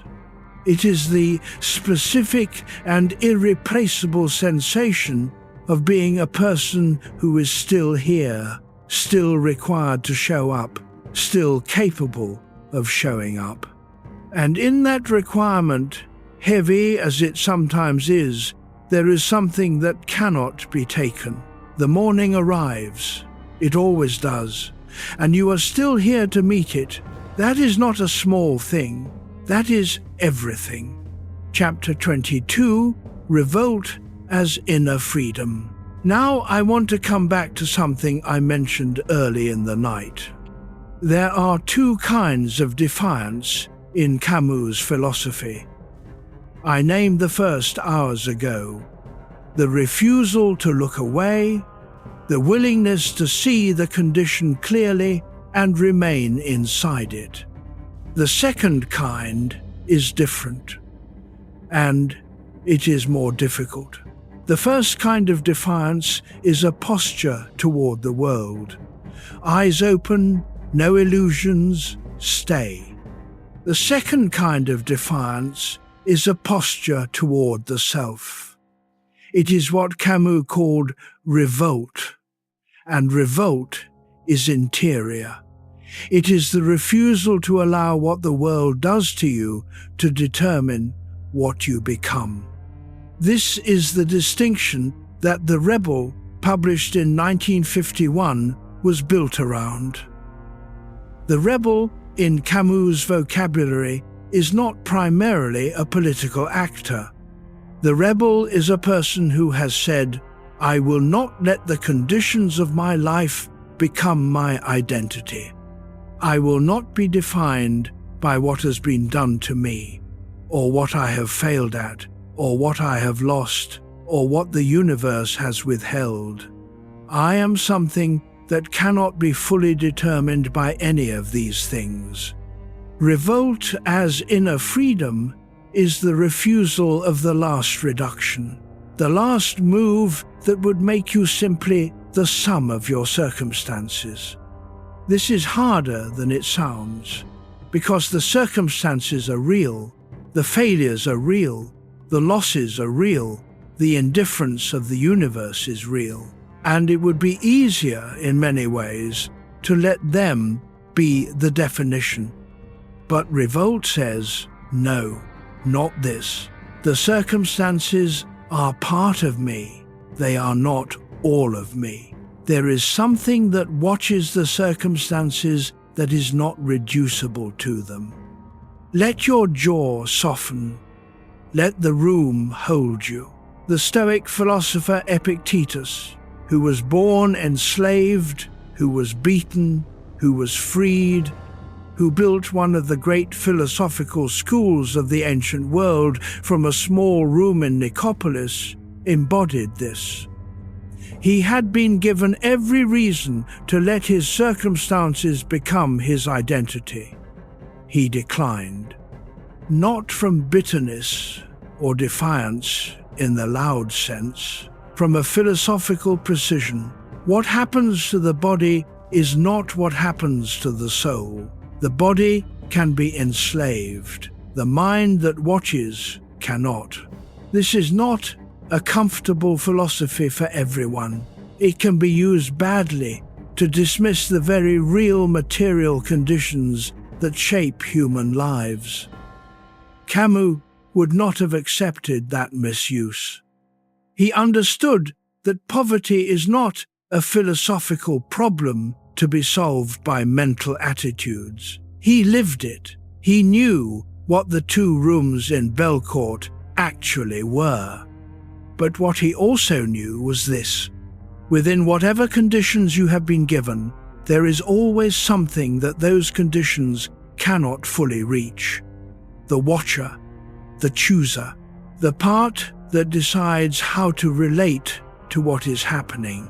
Viktor Frankl's formulation that the last human freedom is the freedom to choose one's attitude toward one's own suffering, is a version of this. James Hollis, the Jungian analyst, writes about what he calls the life we are supposed to be living. Not the life dictated by our wounds, or our conditioning, or our circumstances, but the life that something deeper in us is pressing toward. The revolt is in the pressing, in the insistence that the wound is not the biography. Revolt, as inner freedom, is not happiness. It is not peace in the comfortable sense. It is the maintenance of the self's integrity in the face of everything that would reduce it. It is available to you, right now, in this room, in this night. The circumstances are what they are, and you are not only your circumstances, you never have been. Chapter 23, Happiness Without Certainty. Camus was not against happiness. This surprises some people who have only heard about the absurd and the revolt and the indifference of the universe. They expect a philosopher of grimness. What they find, if they read him carefully, is a philosopher of joy, a specific, earned, eyes-open joy. But joy, he loved the Mediterranean. He loved swimming in the sea. He loved football. He was a goalkeeper in his youth, before tuberculosis ended that. He loved women. He loved the particular beauty of Algiers at certain hours, the white buildings against the blue sky, the smell of orange blossoms in the evening air. He wrote in an essay called Nuptials, published in 1938 when he was 24 years old, before the philosophy had fully formed, about lying in the ruins of an ancient city in Algeria, at noon, in the heat, with the sound of cicadas and the smell of stone and dry grass, and feeling what he could only describe as a kind of fullness, a harmony between the body and the world that asked nothing of the future. This is what happiness without certainty looks like. Not the happiness that depends on outcomes, not the happiness that requires first the resolution of the philosophical problem, the happiness that is available right now in the specific sensory fact of being alive in this body, in this place. The body already knew this. The mind is catching up. Let your legs relax. Let your hands be open. The philosopher and Zen teacher Thich Nhat Hanh spent his life teaching what he called the miracle of mindfulness, the recognition that the present moment, this breath, this step, this cup of tea, contains everything required for peace, not the promise of future peace. Peace now, available now. He was exiled from Vietnam for 39 years. He spent decades in France, away from his home, his language, his landscape, unable to return. And he taught from that exile that the present moment is always home.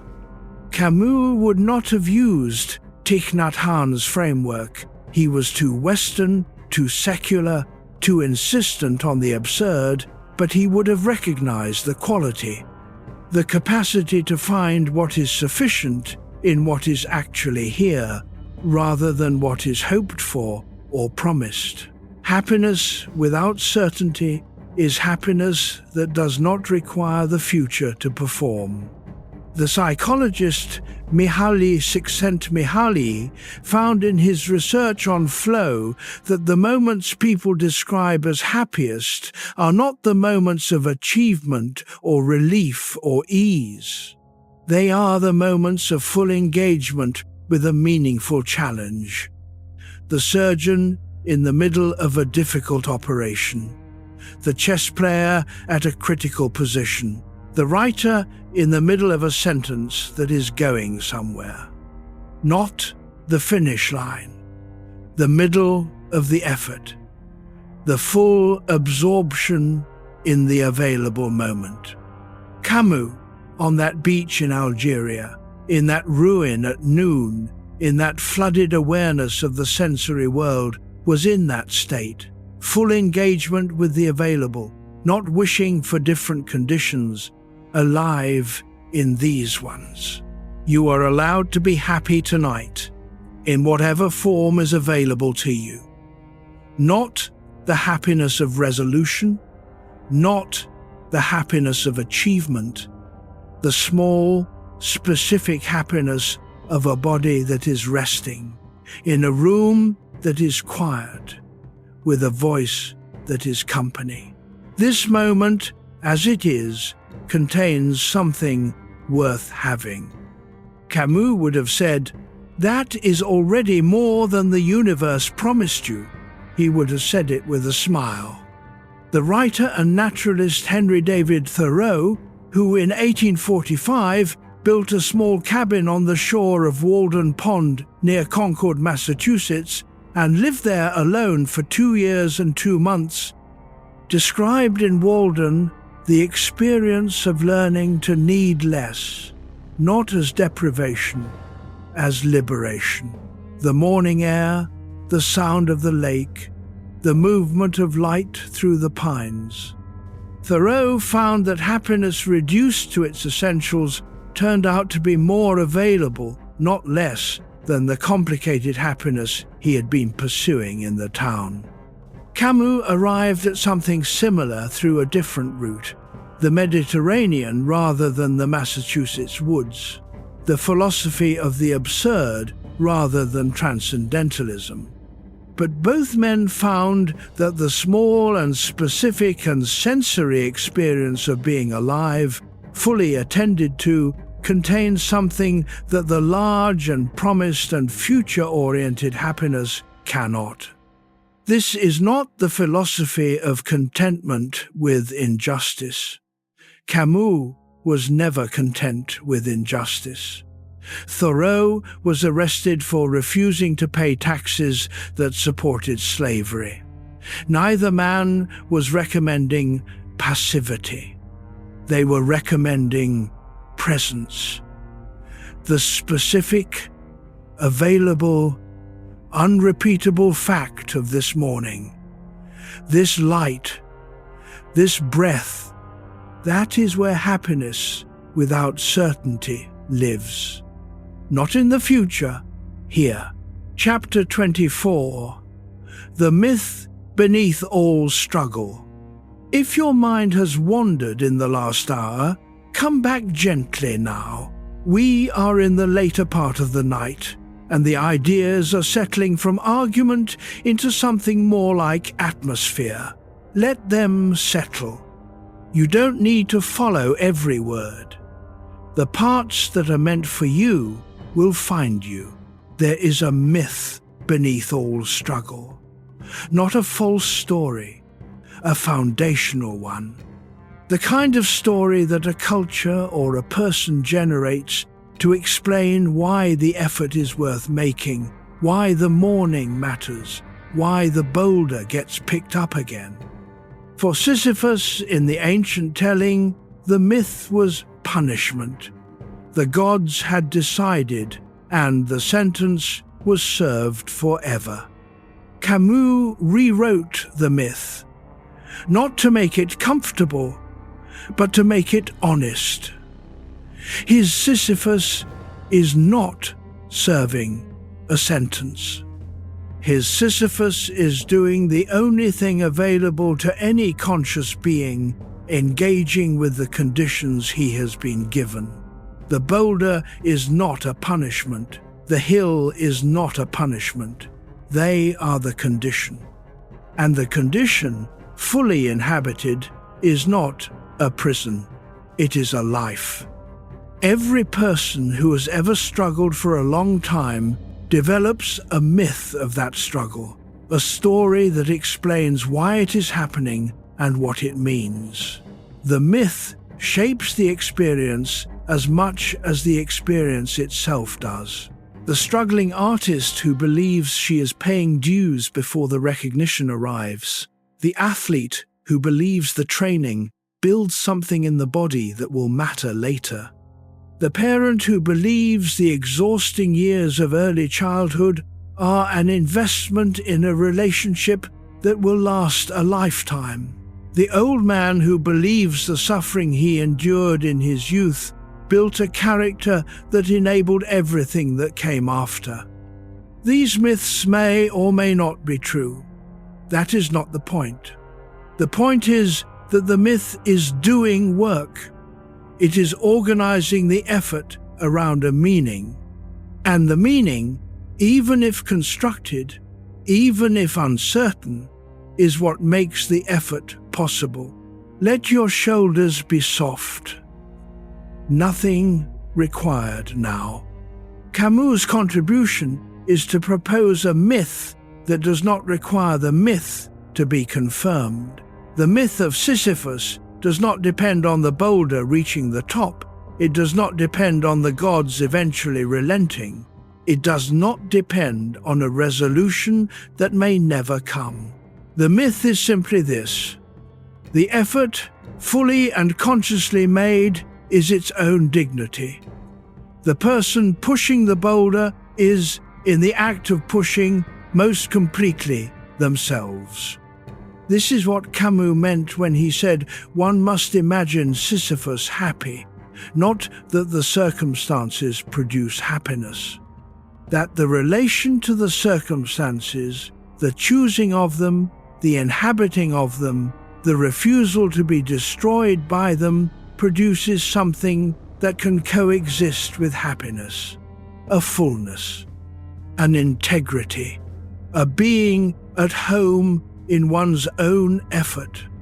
The novelist and poet Rainer Maria Rilke, writing in 1923, in the last great outburst of his creativity that produced both the Duino elegies and the sonnets to Orpheus, described what he called the task of transformation. The task of the human being to transform the visible into the invisible, the material into meaning, the raw fact of existence into something that can be held and passed on. Camus was engaged in this transformation, not transforming suffering into reward, transforming the fact of existence into the act of consciousness, the boulder into a life, the repetition into an identity. The myth beneath all struggle is, I am the one who keeps going, not as a boast, as a description. The most fundamental thing you know about yourself is that, so far, you have kept going. That is the myth. It is also the truth. Chapter 25, Loneliness and the Will to Continue. There is a specific loneliness that belongs to the person who has looked clearly at the absurd. It is not the loneliness of social isolation, though it may coincide with that. It is the loneliness of having a view of the world that most people around you do not share. The loneliness of having given up the comfortable fictions that other people are still living inside. The loneliness of the clear-eyed. Camus knew this loneliness. It is visible in his biography, in the years of the Algerian War especially, when he was caught between the French who wanted to keep Algeria and the Algerians who wanted independence. He believed in justice for the Algerian people. He also refused the terrorism that was being used in the name of that justice. Both sides condemned him. The clear-eyed position had no natural community. He wrote, "In those years, with the particular isolation of a person who will not simplify what is genuinely complex, who will not pick the team that is available, because he has looked too closely at what both teams are actually doing. This is a form of integrity, and it is a form of loneliness.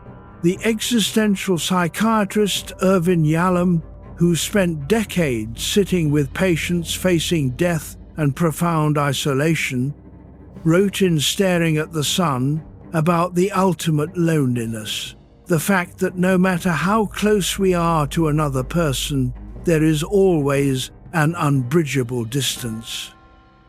We face our own death alone. We face our own consciousness alone.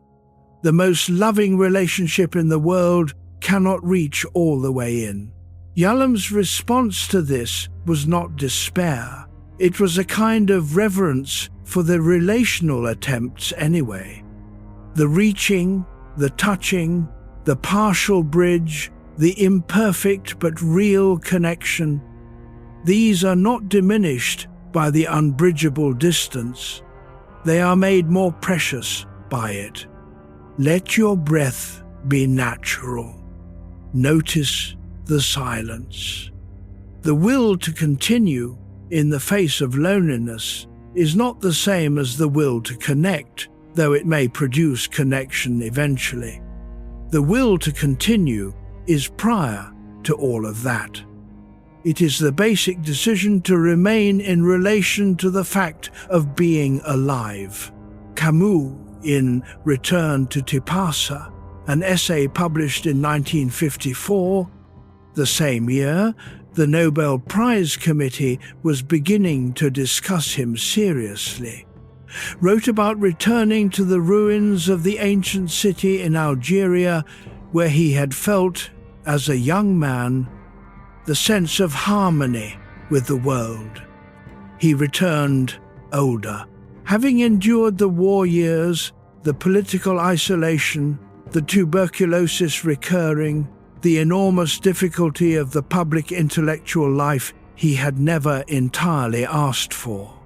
And he found, in the ruins, in the light on the stone, in the smell of the wormwood and the sea, he found something he had not expected.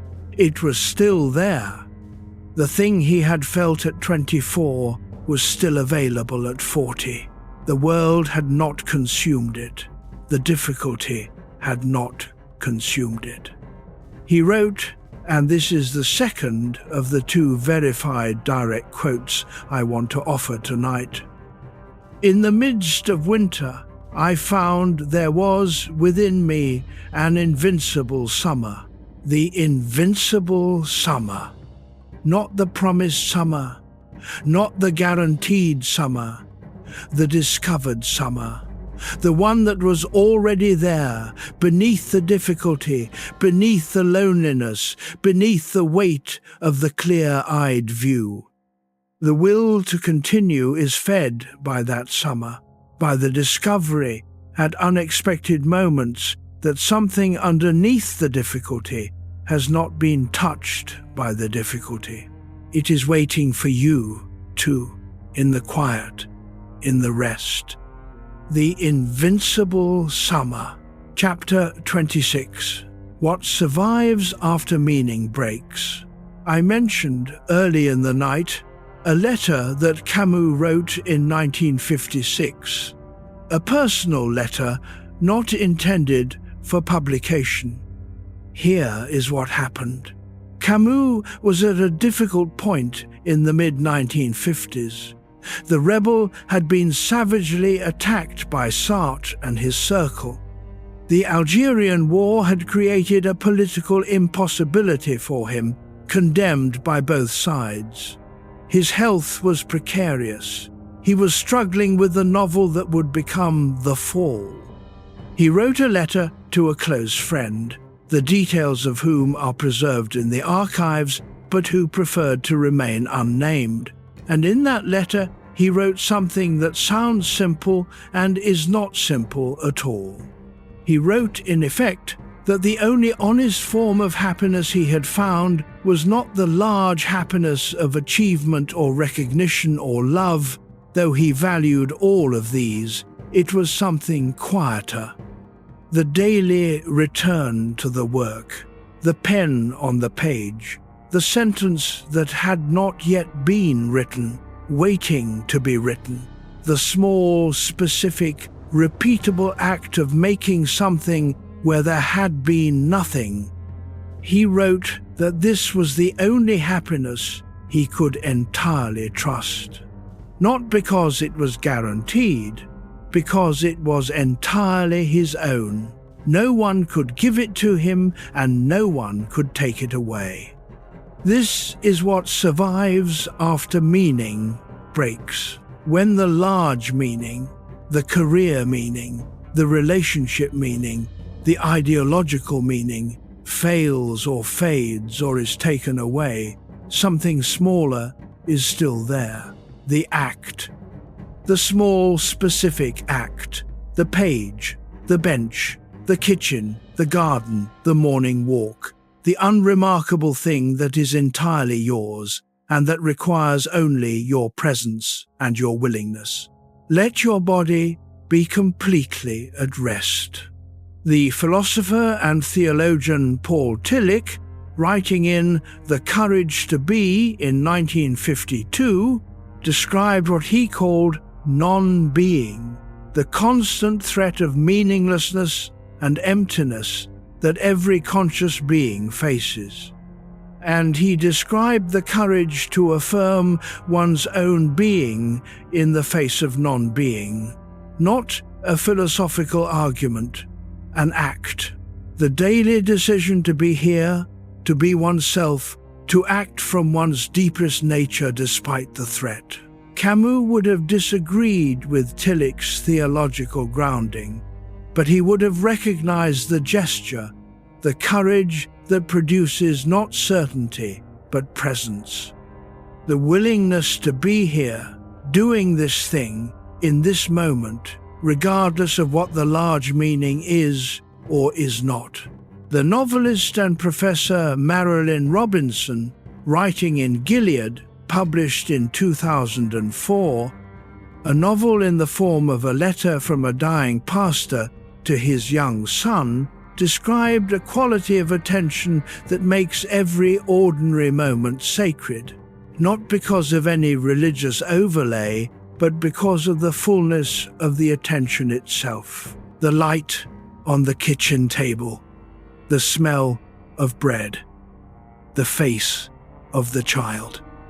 What survives after meaning breaks is attention, the capacity to be fully here for whatever is here, without needing it to be more than it is. Camus at his desk in 1956, with the political isolation and the physical fragility and the creative difficulty, found in the pen and the page the one meaning that asks nothing except that he show up.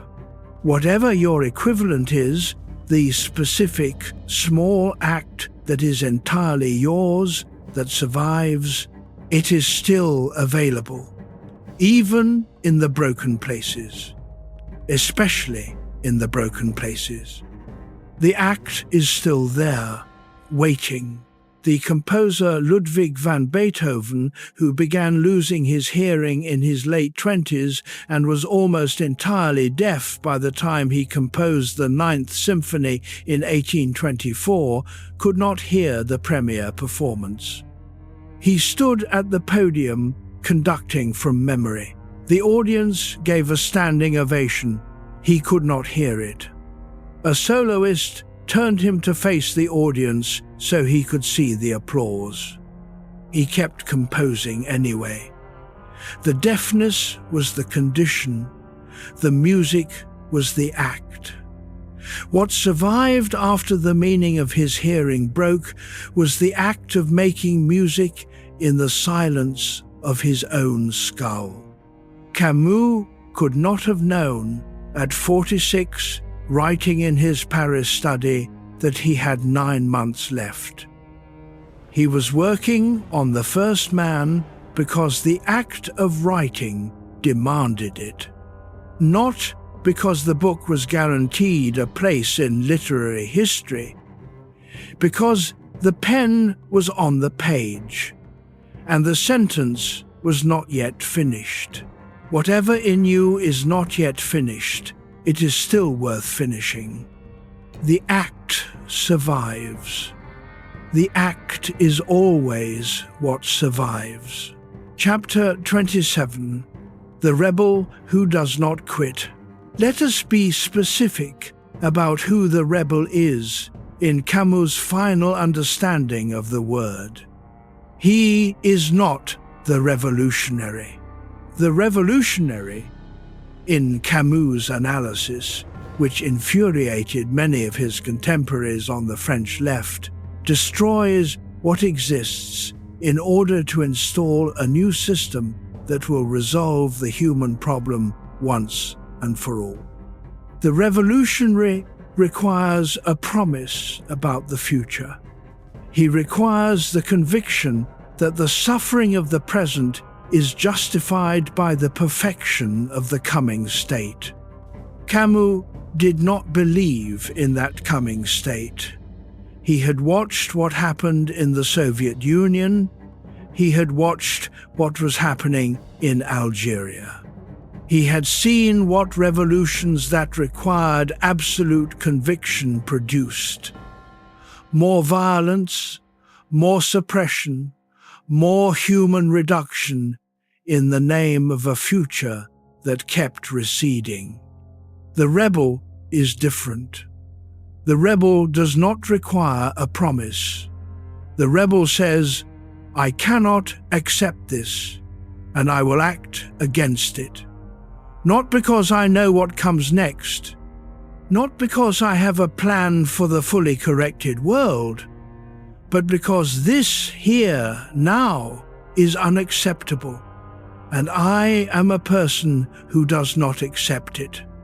This is a more modest philosophy than revolution. But it is also, in Camus' view, more honest, more sustainable, more genuinely human. Let your jaw soften. Let the quiet of the room hold you. The rebellion does not have to be political. In most lives it is not. The rebellion is the parent who stays present for the child when everything in the parent's own history argues for withdrawal. The worker who maintains their dignity in a system designed to reduce them. The person who, after every reason to harden, refuses to harden, who keeps the door open. This is the rebel who does not quit. Not the loud rebel, not the banner-carrying rebel. The quiet, daily, internal rebel who will not let what is most essential in themselves be consumed by the conditions. Edward Edinger, the Jungian analyst who spent decades in New York working with patients on the process of individuation, described what he called the ego-self axis, the ongoing relationship between the conscious self and the deeper energies of the psyche. This relationship requires constant maintenance. It requires the willingness to keep showing up to one's own inner life, even when that life is difficult, even when the easier thing would be to let the surface take over. The rebel, in psychological terms, is the one who maintains that axis, who does not let the persona, the social mask, the role, the expected performance become the whole story.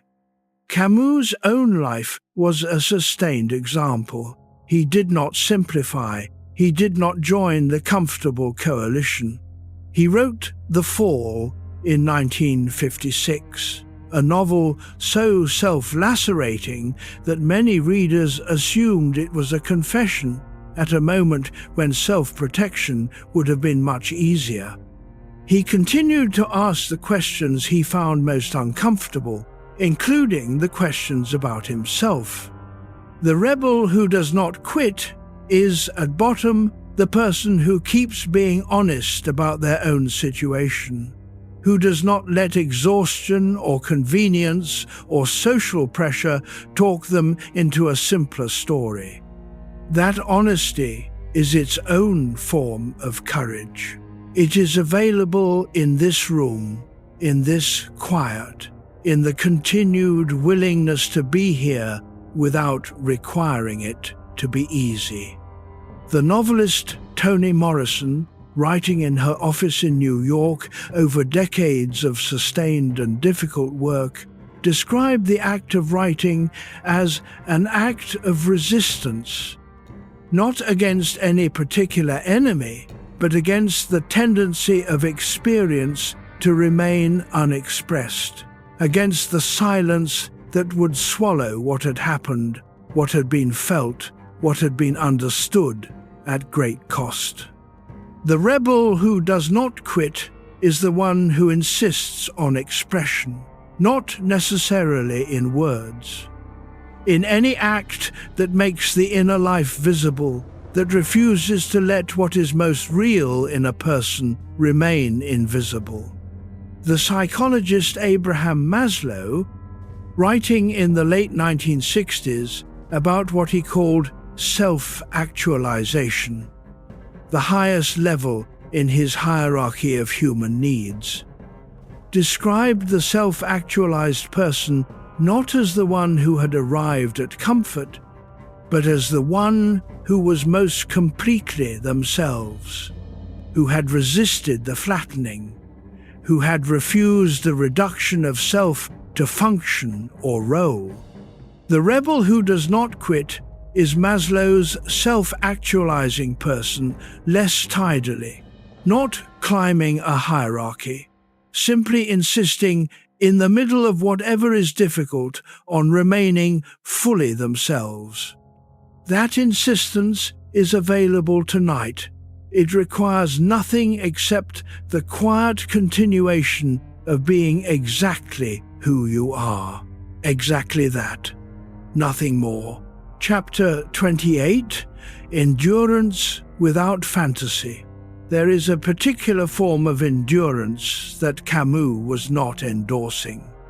The endurance that is secretly waiting for rescue.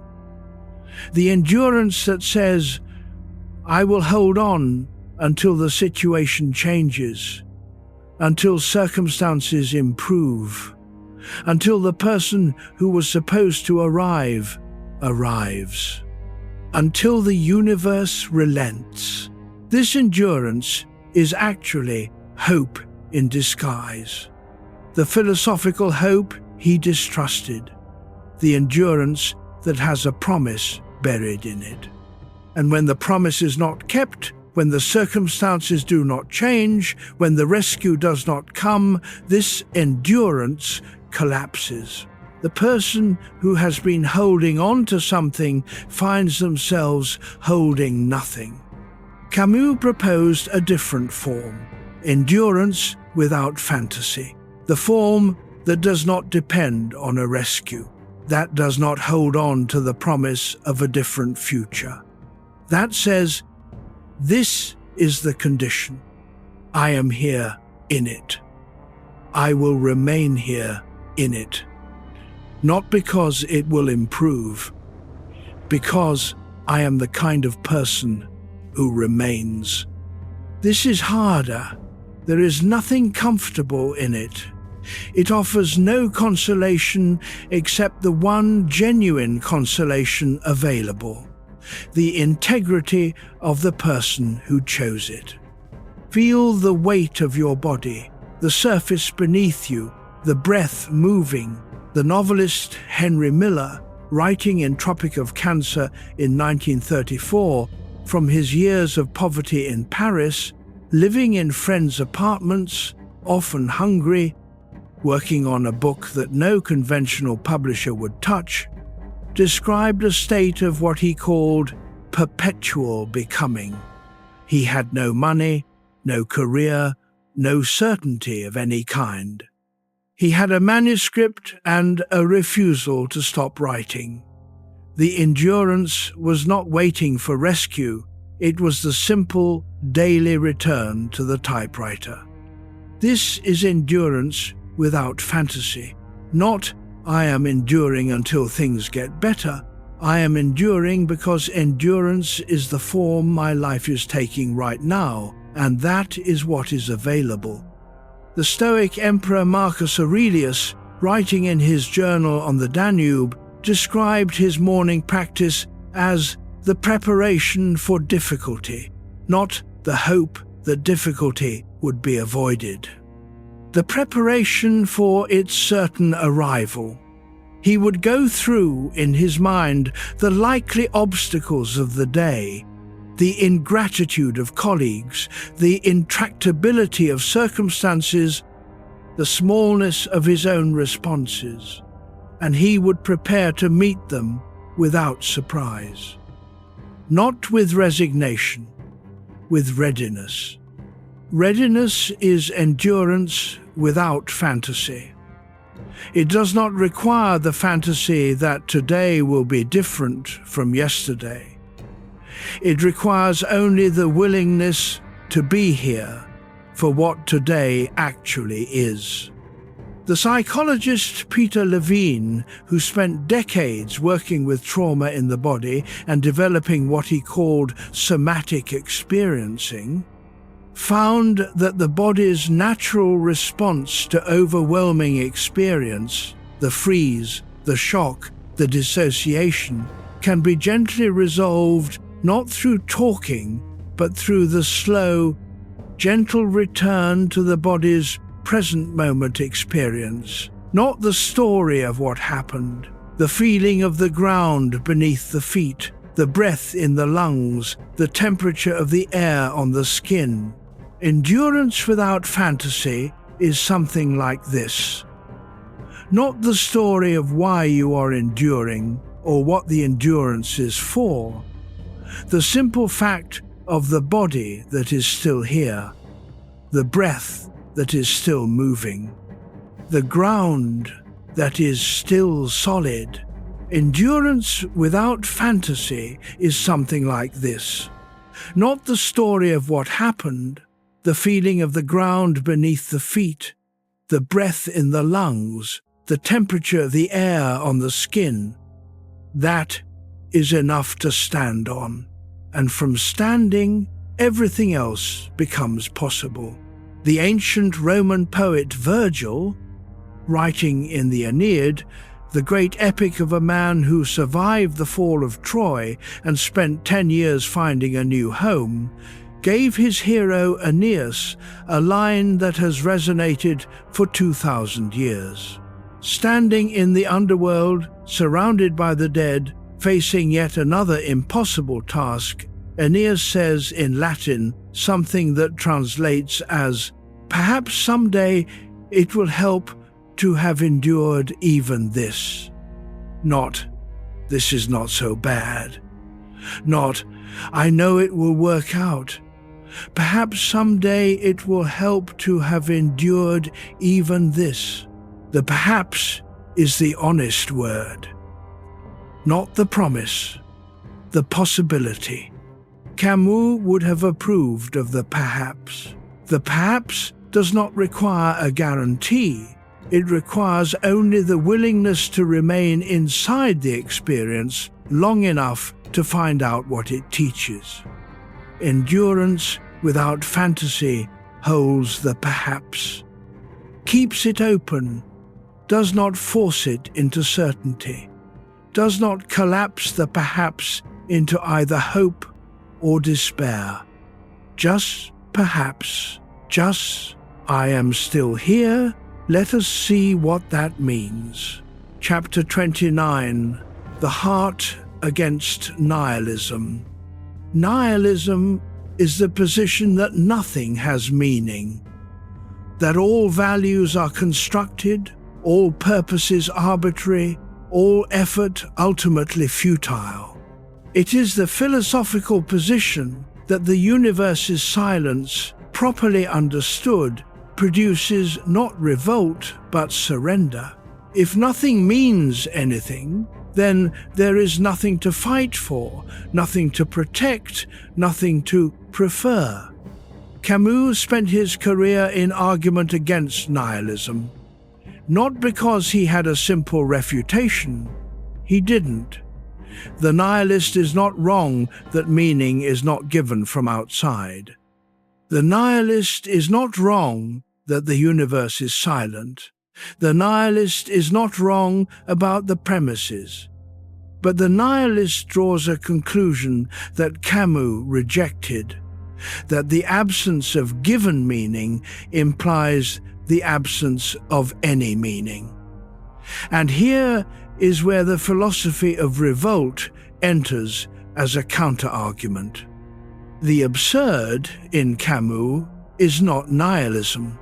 The absurd acknowledges that meaning is not given, and then immediately turns to the question, what do we do with that?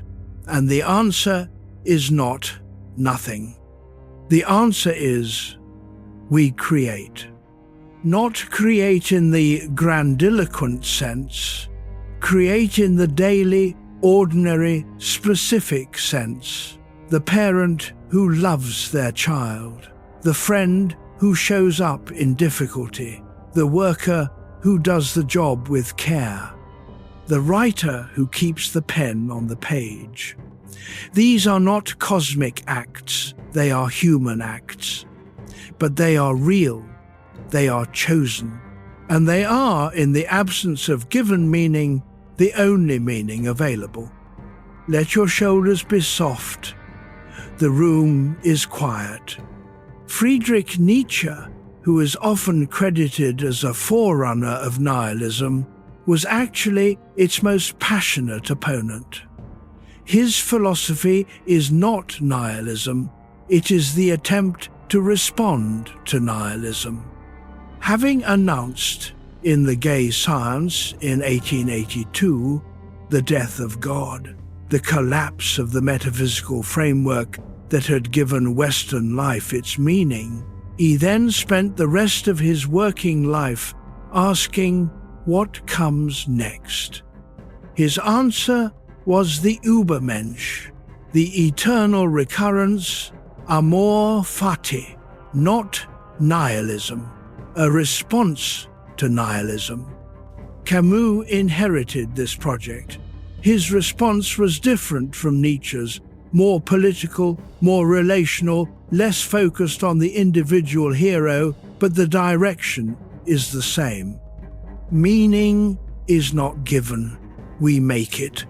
And the making is not arbitrary. It is rooted in the specific, the relational, the human. The heart against nihilism is the heart that refuses the conclusion even while acknowledging the premises. The heart that says, I know the universe is silent and I love this person. These are both true. One does not cancel the other. John Bowlby, the British psychologist who developed attachment theory in the 1950s and 1960s, showed that the human infant's first and most fundamental act is reaching toward another person. Not toward meaning, toward connection. And connection, once established, is a fact of the world as real as any other fact. More real in many ways than the theoretical conclusions of philosophy.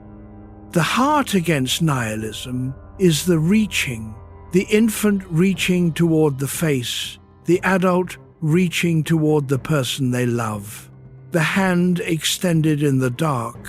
These are not answers to the philosophical problem, they are responses to it. They are what human beings actually do and what they actually are when the theoretical edifice is set aside. The nihilist's conclusion requires ignoring the reaching. Camus did not ignore it. Neither should you. You are still reaching. Even in the quiet, even in the dark, the reaching is the answer. The philosopher Hannah Arendt, writing in The Human Condition in 1958, a book she produced in New York, having fled Germany in 1933, having survived the catastrophic events of the mid-20th century that had given every reason for nihilism to prevail, argued that what distinguishes human beings from all other creatures is the capacity for action, not behavior, which is automatic, action, which is chosen, which is free, which creates something new in the world. The heart against nihilism is the heart that acts, that chooses, that extends itself toward another person, toward the unfinished work, toward the morning that does not come with guarantees. Arendt called this natality, the human capacity for new beginnings. Every action is, in a small way, a birth, a bringing into the world of something that was not there before. And this capacity, she argued, is what preserves the human world against the forces that would reduce it to meaninglessness. Camus, who was writing at the same historical moment and who shared many of Arendt's concerns, arrived at a similar conclusion from a different direction. The revolt is the new beginning. The picking up of the boulder is the new beginning. Every morning that a person chooses with full awareness to remain is a new beginning. The heart against nihilism is the heart that keeps beginning, which it is. Right now, even in the quiet, even in the dark, still beginning. Chapter 30, Why Small Acts Matter. If your mind has drifted again, come back gently. We are in the later hours now. Let the ideas settle like dust in a still room. You don't need to hold them. Let them settle. There is a loop I planted early in the night. I mentioned that the most surprising line in the Myth of Sisyphus is not the famous one. Not one must imagine Sisyphus happy. I said it comes earlier in the essay and that it concerns a specific word Camus chooses. The word is passion. In the section of The Myth of Sisyphus, where Camus describes the absurd man, the person who has faced the condition without blinking and has chosen to remain, he lists the qualities of this person, and one of them is passion. Not the dramatic passion of opera or romantic poetry, the daily passion of a person who is fully engaged with what is in front of them, who brings their full attention and energy to the specific, available, irreplaceable texture of the particular day. Camus is saying the person who has faced the absurd and chosen revolt is not, contrary to appearances, depleted. They are more alive than they were before. The very fact that they have given up the comfortable illusions that meaning is guaranteed, that effort will be rewarded, that the universe is on their side, makes every real moment more vivid, more present, more worth attending to. Small acts matter because the absurd man meets them with passion, and passion transforms the small act into something that is entirely itself, not a means to an end, not a step toward a larger project. The act itself fully inhabited. Let your breath settle. Notice the quietness. George Eliot, in the final paragraph of Middlemarch, published in 1872, and still one of the most honest endings in all of fiction, wrote, that the growing good of the world depends on unhistoric acts, on the people who lived faithfully a hidden life and rest in unvisited tombs. The small acts, the daily choices, the care that does not make headlines. This is what matters. Not because it changes the world in dramatic ways, because it is the world. The world is made of these small acts, these daily choices, these unremarkable cares. A cup of tea brought to someone who is tired. A word chosen carefully rather than carelessly. A moment of genuine attention to a person who has been feeling invisible. A task completed with full presence rather than half presence. These are the acts of the rebel, not the dramatic rebellion, the daily rebellion against the tendency to be less than fully here. The philosopher Albert Camus, in his Nobel Prize acceptance speech in Stockholm in December 1957, said that the writer's task is to serve truth and freedom, not the abstract truth, the particular truth, the truth of what it is actually like to be a human being in the specific conditions of this moment. Small acts are the service of particular truth. They are the acknowledgement that this person in front of you is real, that this moment available to you is real. That reality, despite everything, is worth showing up for. And here, in this room, in this quiet, in the small act of resting, you are serving reality. You are being fully here for what is here. That is enough. It has always been enough.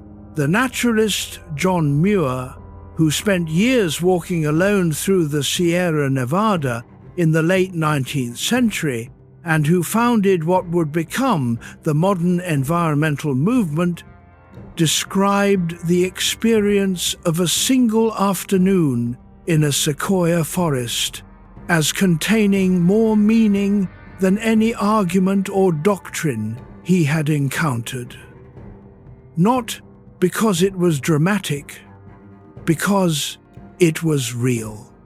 The specific bark of a specific tree, the smell of pine and snow, the sound of a creak over stone.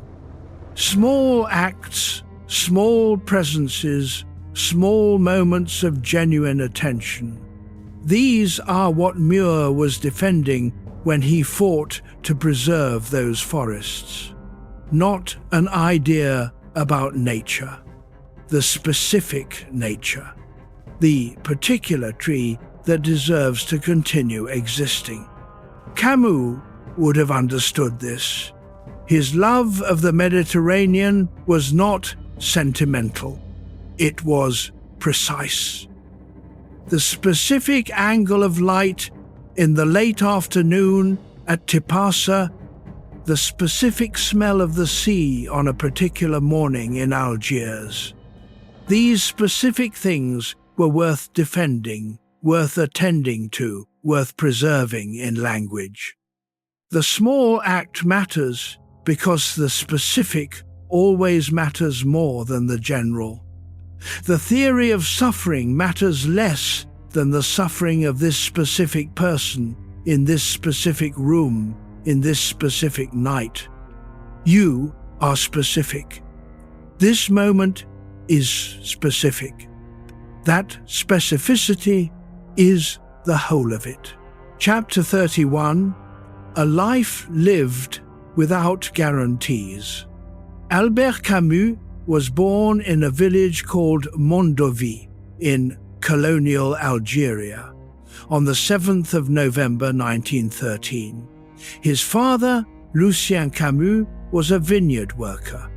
He died at the Battle of the Marne in October 1914, when Albert was less than a year old. His mother, Catherine, moved the family to Algiers, to the apartment in Belcourt. She worked cleaning houses. She was nearly deaf.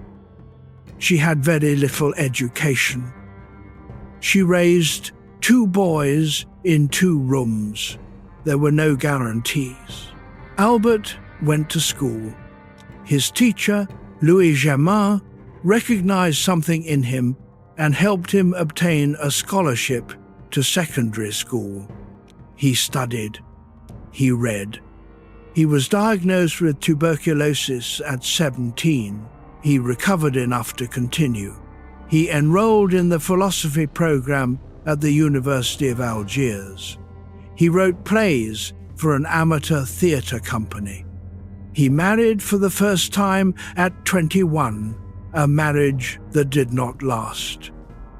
He worked as a journalist. He wrote. At every stage, there were no guarantees. The tuberculosis could have killed him. The poverty could have closed the door at any point. The political situation in Algeria could have required a simpler allegiance than he was able to give. The literary world in Paris could have continued to ignore him. None of this produced guarantees, and all of it produced one of the great literary bodies of the 20th century. Let your body be heavy. Let the night hold you. Seneca, writing in his letters to Lucilius in the 1st century from Rome, from a position of enormous wealth and enormous political danger, since he was the tutor and later advisor to the Emperor Nero, who would eventually order his death, wrote that the point was not to live long, the point was to live. He wrote, "It is not that we have a short time to live, but that we waste a great deal of it." Camus lived 46 years. He wasted very little of them by any measure. Not because he was efficient in the productivity sense, because he was present, because he brought his full attention to what was in front of him, whatever that was, the journalism, the theatre, the philosophy, the fiction, the political argument, the friendship, the sea. A life lived without guarantees is a life that has decided to take the actual life seriously. Not the life that was promised, not the life that was deserved. The actual one. The philosopher Martin Heidegger, writing in Being and Time in 1927, before his catastrophic political choices during the Nazi period compromised his legacy, argued that authentic existence requires the acceptance of what he called thrownness. The fact that we did not choose our birth, our family, our historical moment, our initial conditions. We are thrown into a situation not of our making. Authentic existence is what we do with the throwing. Camus was thrown into a 2-room apartment in Belcourt. He did not choose tuberculosis. He did not choose colonial Algeria. He did not choose the Second World War, or the Cold War, or the Algerian conflict, or the motor accident that killed him on a winter road in 1960. He chose what he did with all of it. That choosing, repeated daily without guarantee of outcome, is the only life any of us are actually offered. And it is enough. More than enough. It is the whole of it. The philosopher and novelist Albert Camus in the last years of his life, was writing The First Man as a kind of return. A return to Belcourt, to the beach, to the school, where Louis Germain saw something in him and acted on that seeing. He wanted to honor the starting place. The two rooms, the deaf mother, the child who had the Mediterranean and the books, and nothing else. He did not believe that he had been given a remarkable life because he was remarkable. He believed he had been given the possibility of a remarkable life because someone at a crucial moment had extended care. The scholarship, the teacher's attention, the small act of recognition that changed the trajectory. A life lived without guarantees is also a life lived inside the web of others' choices. The help offered without promise of return, the care given without contract, the attention paid to a child who had not yet given any evidence of deserving it. The life Camus lived was not his alone. It was assembled from 100 small acts of care, beginning with his mother in the apartment in Belcourt and including his teacher and his doctors and his friends and his readers. Your life, too, is assembled from those acts, carried forward on them, continuing because of them. That is not a small thing. That is everything. Chapter 32, Restlessness before Acceptance. There is a stage before acceptance. It is important not to skip it. The stage is restlessness. The honest, legitimate, unanesthetized restlessness of a person who knows something is wrong or hard or unresolved, and has not yet found a way to be at peace with it. Camus was always honest about this stage. He did not pretend to have arrived at the tranquility of Sisyphus before he had earned it. His early work, the essays, the notebooks, the journalism from the late 1930s, is full of restlessness, the hunger for the right relationship to the world, the sense of something not yet settled, something searching. This restlessness is not a failure. It is, in fact, the precondition of genuine acceptance, because acceptance that has not passed through restlessness is not acceptance. It is suppression. It is the performance of peace rather than the actual thing. The actual thing requires that you feel the restlessness. Let it be what it is. Do not sedate it with distraction or preemptive resolution. Let the honest difficulty be difficult. Let the unresolved be unresolved. And then, not in a dramatic moment, not with a trumpet fanfare, but quietly, incrementally, something shifts. The restlessness exhausts itself, or it finds something to hold, or it transforms slowly into a different kind of energy.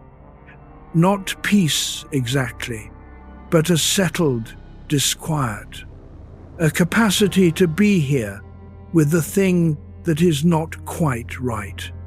Let your jaw be soft, let your hands open. The psychologist Carl Rogers, who developed person-centered therapy in the 1950s in Chicago, argued that the most therapeutic thing a human being can experience is unconditional positive regard. The experience of being accepted exactly as they are, without condition, without demand for change. He saw in his clinical work how much energy people spend performing the self they believe is acceptable, and how much energy is released when that performance is no longer required. Restlessness before acceptance is often the performance winding down. The long practice of being what you thought you were supposed to be, encountering its limits. The honest exhaustion of the performed self. Camus, returning to Tipasa in 1952, after the difficult years of the Algerian War and the political quarrels, found there a kind of acceptance that he had not been able to produce by argument. The ruins were still there, the light was still there, the smell of the wormwood and the sea was still there. His restlessness had not been resolved. It had been exhausted enough to let him be present for what was actually there. The invincible summer was still there. Edward Edinger, the Jungian analyst, wrote about what he called the conjunctio, the coming together of opposites, as the highest achievement of the individuation process. Not the elimination of conflict, the holding of it, the capacity to be both restless and accepting, both honest about the difficulty and present for the beauty. Your restlessness tonight, whatever its shape, is honest. It is not a problem. It is not a failure of relaxation. It is the mind's legitimate response to a world that is genuinely complex and genuinely difficult. James Hollis, reflecting on what he called the unlived life, observed that the restlessness most people feel in the night hours is often the voice of what has not yet been expressed, not pathology, but aliveness asserting itself quietly in the only hour when the noise of the day has finally gone thin enough to let it through. He did not advise silencing that voice. He advised learning to hear it clearly, to sit beside it, to say, "Yes, I hear you. I am not running from what you are telling me. That is what you are doing now. Not solving, hearing, and it will pass." Not because the world simplifies, but because the body eventually requires rest, and the rest eventually produces a different quality of relation to what was restless. The philosopher Simone Weil wrote about attention, pure, waiting, non-forcing attention, as the highest form of love available to a human being. Not the attention that reaches for an answer, but the attention that stays open to what is actually present. Restlessness met with this quality of attention does not intensify. It gradually, quietly finds it has been heard, and in being heard, begins to soften. You are already approaching that quality. Let it come in its own time. Chapter 33, The Peace of Continued Effort. We are in the later hours now. The ideas are not asking to be analyzed. They are asking to be held loosely, the way you hold something in a hand that is half asleep, not gripping, present. There is a peace that belongs specifically to continued effort. Not the peace of completion, not the peace of arrival, the peace that comes from the sustained engagement with the available work. Camus felt it in the writing.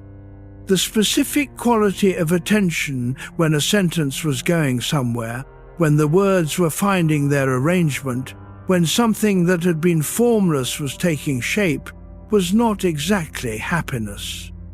It was something more steady than happiness, a sense of being in the right relation to the available moment. This is the peace that is not dependent on outcomes, the peace of the process itself, when the process is undertaken with full presence. The Zen tradition calls something related shoshin, beginner's mind, the quality of attention that does not carry the accumulated weight of expectation and disappointment. That meets each moment as if for the first time. The master, in Zen, is the one who has recovered the beginner's freshness, not the one who has acquired the expert's certainty. Let your body be completely heavy. Let the night do its work. Thich Nhat Hanh wrote about the practice of walking meditation, the deliberate, slow, fully attended walk, as a practice not of getting somewhere, but of being fully present at each step. The peace is in the step, not in the arrival. Each step is complete in itself. The continued effort in Camus is something like this. Each day of work is not a step toward the finished book. It is a day of work complete in itself, fully inhabited. Not a means to the end, but an end in itself. This reorients the whole experience of effort. When the destination is uncertain, and it is always uncertain, the effort becomes its own destination. The engagement becomes its own reward. Not because the outcome does not matter, but because the outcome is not the only thing that matters. John Bowlby, describing the adult who has developed what he called secure attachment, wrote that the securely attached person can tolerate uncertainty and separation without being undone by them. They can explore the world with genuine curiosity because they have an internal base of security that does not depend on any particular outcome. Camus' philosophy is, among other things, a description of how to develop this internal base through practice, not through therapy or attachment history, though those matter. Through the daily practice of showing up to the available moment with full presence, the practice of not requiring the moment to be other than it is. The peace of continued effort is earned by continuing. There is no shortcut. There is no argument that produces it. You have to do the thing and discover through the doing that the doing is its own peace. You have been doing this tonight, staying here, listening, continuing, not requiring the night to be easier than it is. And there is something else worth naming in these late hours. The philosopher William James, in his lectures on pragmatism, made a distinction between live hypotheses and dead ones. A live hypothesis is one that the person entertaining it can actually act on. The dead hypothesis is the one that can only be observed from a distance, never inhabited. The peace of continued effort is only ever a live hypothesis. You cannot arrive at it by watching from the outside. You arrive at it, or you do not, through the act of continuing. Through the specific, unglamorous, daily practice of showing up to the next available moment and doing what that moment contains. The philosopher and novelist Albert Camus understood this. He was not a person of grand gestures or solitary illuminations.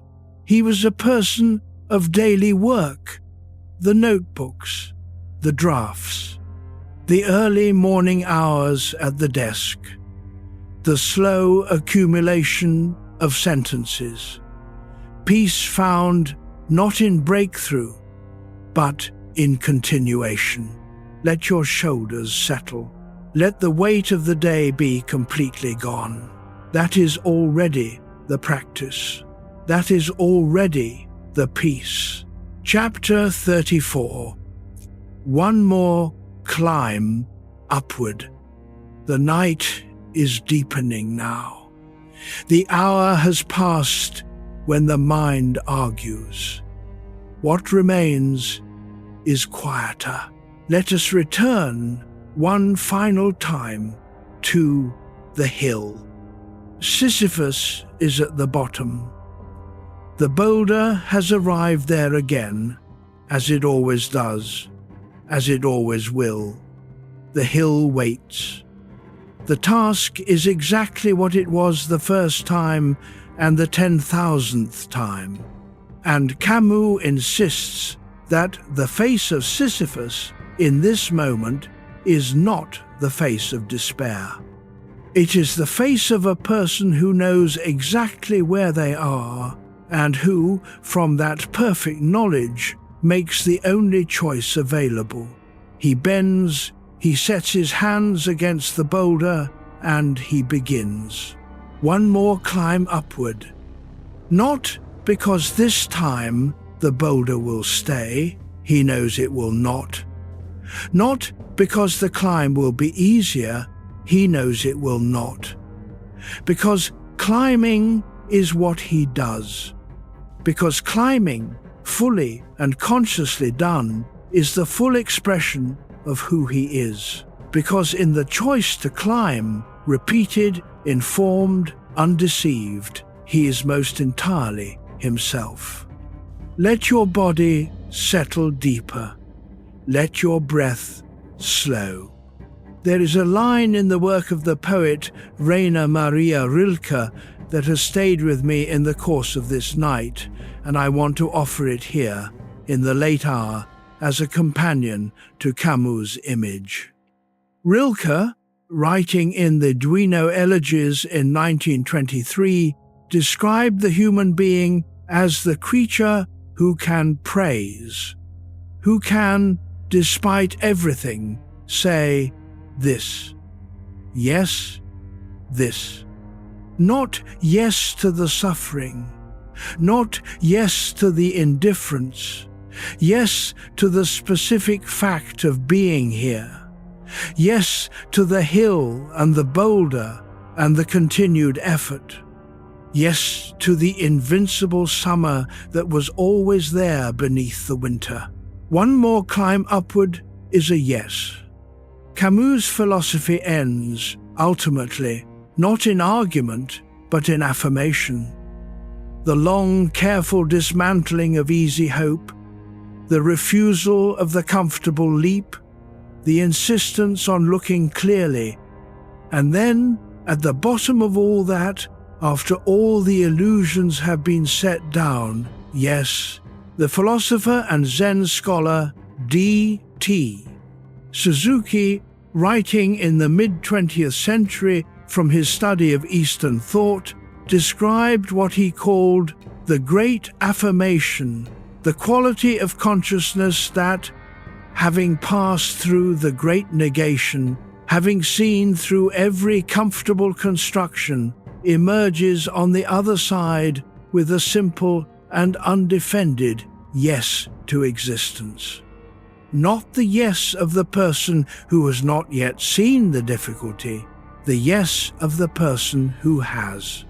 This is the yes that Camus arrived at on the beach in Algiers at noon, in the ruins of Tipaza, in the rented room in Paris at 5 in the morning, with the pen on the page and the city still asleep. One more climb upward. And in the climbing, everything that is real in a life. The boulder is waiting. The hill is waiting. You have done this before, you will do it again. Viktor Frankl, writing from the particular darkness of his own experience, described what he called the last of human freedoms, the freedom to choose one's attitude in any given set of circumstances. The external conditions could be stripped away entirely. What could not be stripped away was the capacity to decide what meaning to make of the next step forward. Frankl discovered this not as a philosophical argument, but as a lived fact.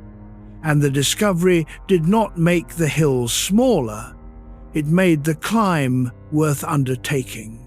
Camus and Frankl arrived at similar places by different paths.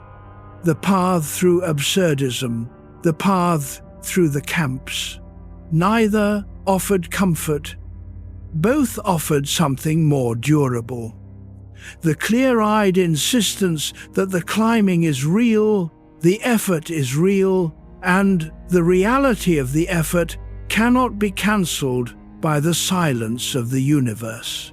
And in the doing, in the ordinary, specific, fully conscious doing, there is something that the world cannot take. Something that does not require permission or guarantee or applause. The climb itself, which is enough, always has been enough. Chapter 35, Resting with the Absurd. The philosophical problem does not resolve tonight. That is the honest thing to say. You will wake tomorrow, and the gap will still be there, between what you want the world to be and what it is, between the meaning you require and the silence that answers, between the effort you make and the outcome that is not guaranteed. Camus did not promise resolution. He promised something different. He promised that the unresolved condition is habitable, that a person can live inside the gap without being consumed by it, that the silence of the universe, properly met, not denied, not collapsed, not leapt away from, is something that can be sat with, rested with, carried without destruction. This is what we have been doing tonight. Not solving the problem, sitting with it, in the company of a man who spent his entire life in the same posture. Let your body be heavy, let your breath be natural. Let the mind do what it does in the background without demanding that it stop. The absurd is not the enemy of rest. It is simply the condition of consciousness. And consciousness, like the body, needs rest. Not resolution, rest. In the Zen tradition, there is a concept called mu, often translated as no or without or emptiness. It is not nihilism, it is the quality of awareness that does not grasp, that allows what is to be what it is, without requiring it to be otherwise. The resting mind, the non-grasping mind, is the mind that can simply be here. Camus would not have used this framework. He was too Western, too rational, too insistent on the word. But the quality he was describing, the clear-eyed presence in the condition, neither fighting it nor surrendering to it, is something related. Resting with the absurd is the practice of tonight.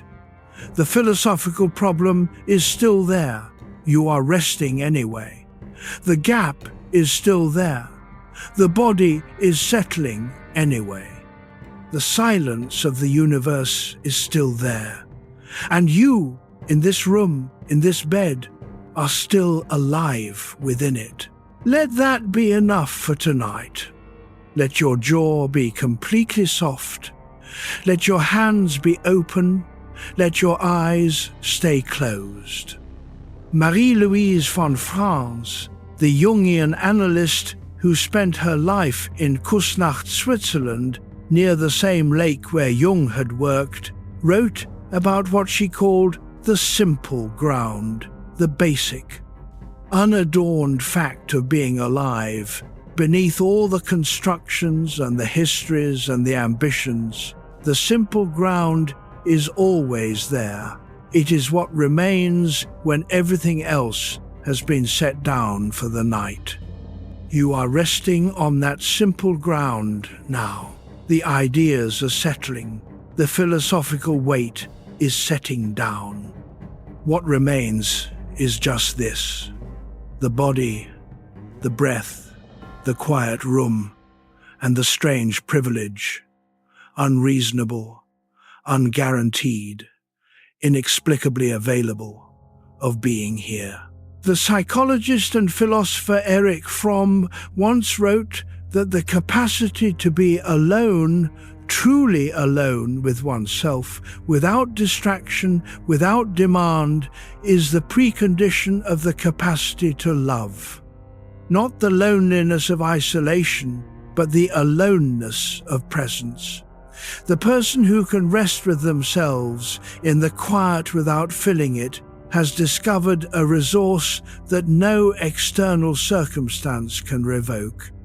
Tonight is an opportunity of exactly that kind, not silence as absence, silence as ground.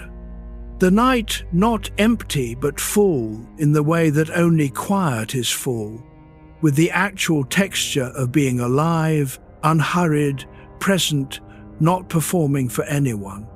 Albert Camus knew this privilege. He knew it on the beach in Algiers. He knew it in the ruins of Tipasa. He knew it at his desk in the early morning hours before the city woke. And somewhere, in the quiet of this night, you know it too. Rest now with the absurd. It will still be there in the morning, and so will you.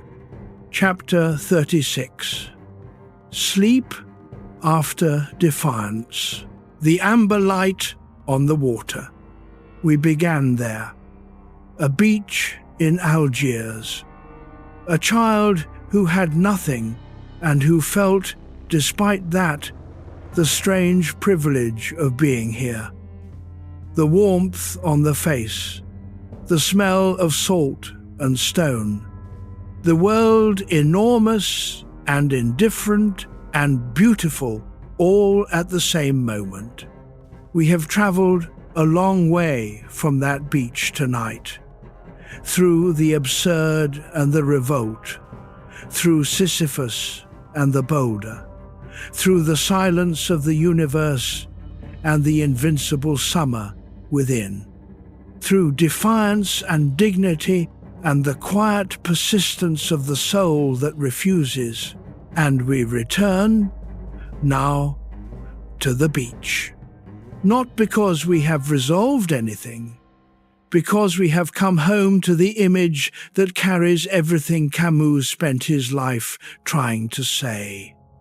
A person on a shore, the world stretching out beyond them, indifferent and vast, and the person, small and specific and irreplaceable, still here. That is the whole of it. That is the philosophy in its most compressed form. You are the person on the shore. The world is still the world, silent, uncurated, offering no guarantees. And you are still here. You have made it through another night, another cycle of the absurd, another return to the bottom of the hill. And tomorrow you will pick up the boulder again, not because someone is watching, not because it will be easier, because it is yours. Because the picking up is the only act that is entirely yours. And because somewhere, inside the act, inside the persistence, inside the daily yes, there is the thing that cannot be taken.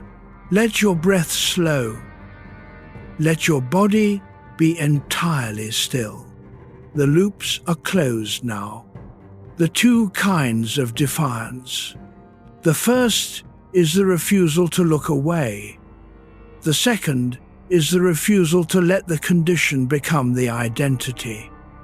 Both are forms of revolt.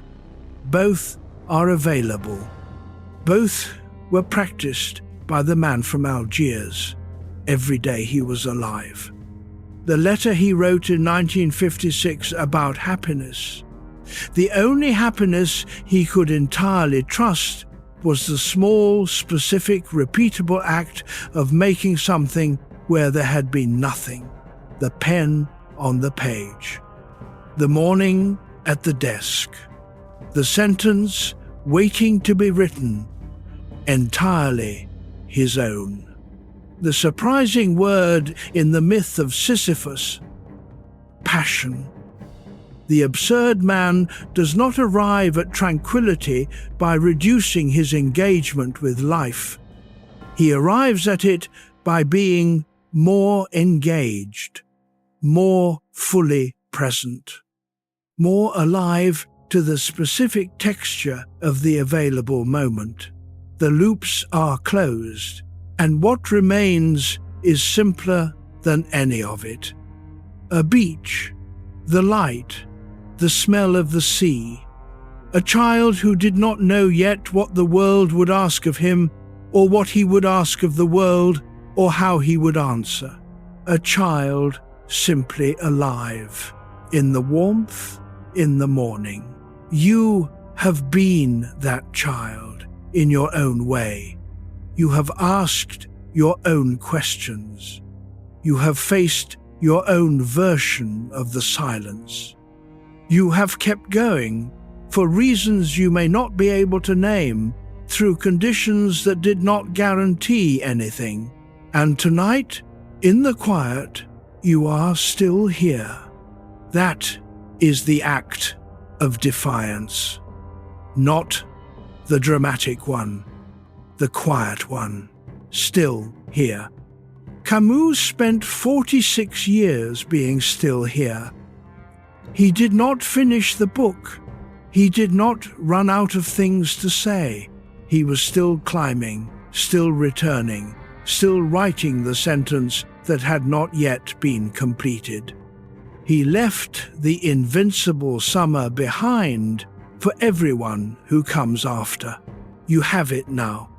Somewhere underneath the winter of whatever this year has been, in the specific and irreplaceable warmth of this night, in the body that is still breathing, and the mind that is finally, mercifully setting down its arguments. The summer is there. It was always there. Sleep now.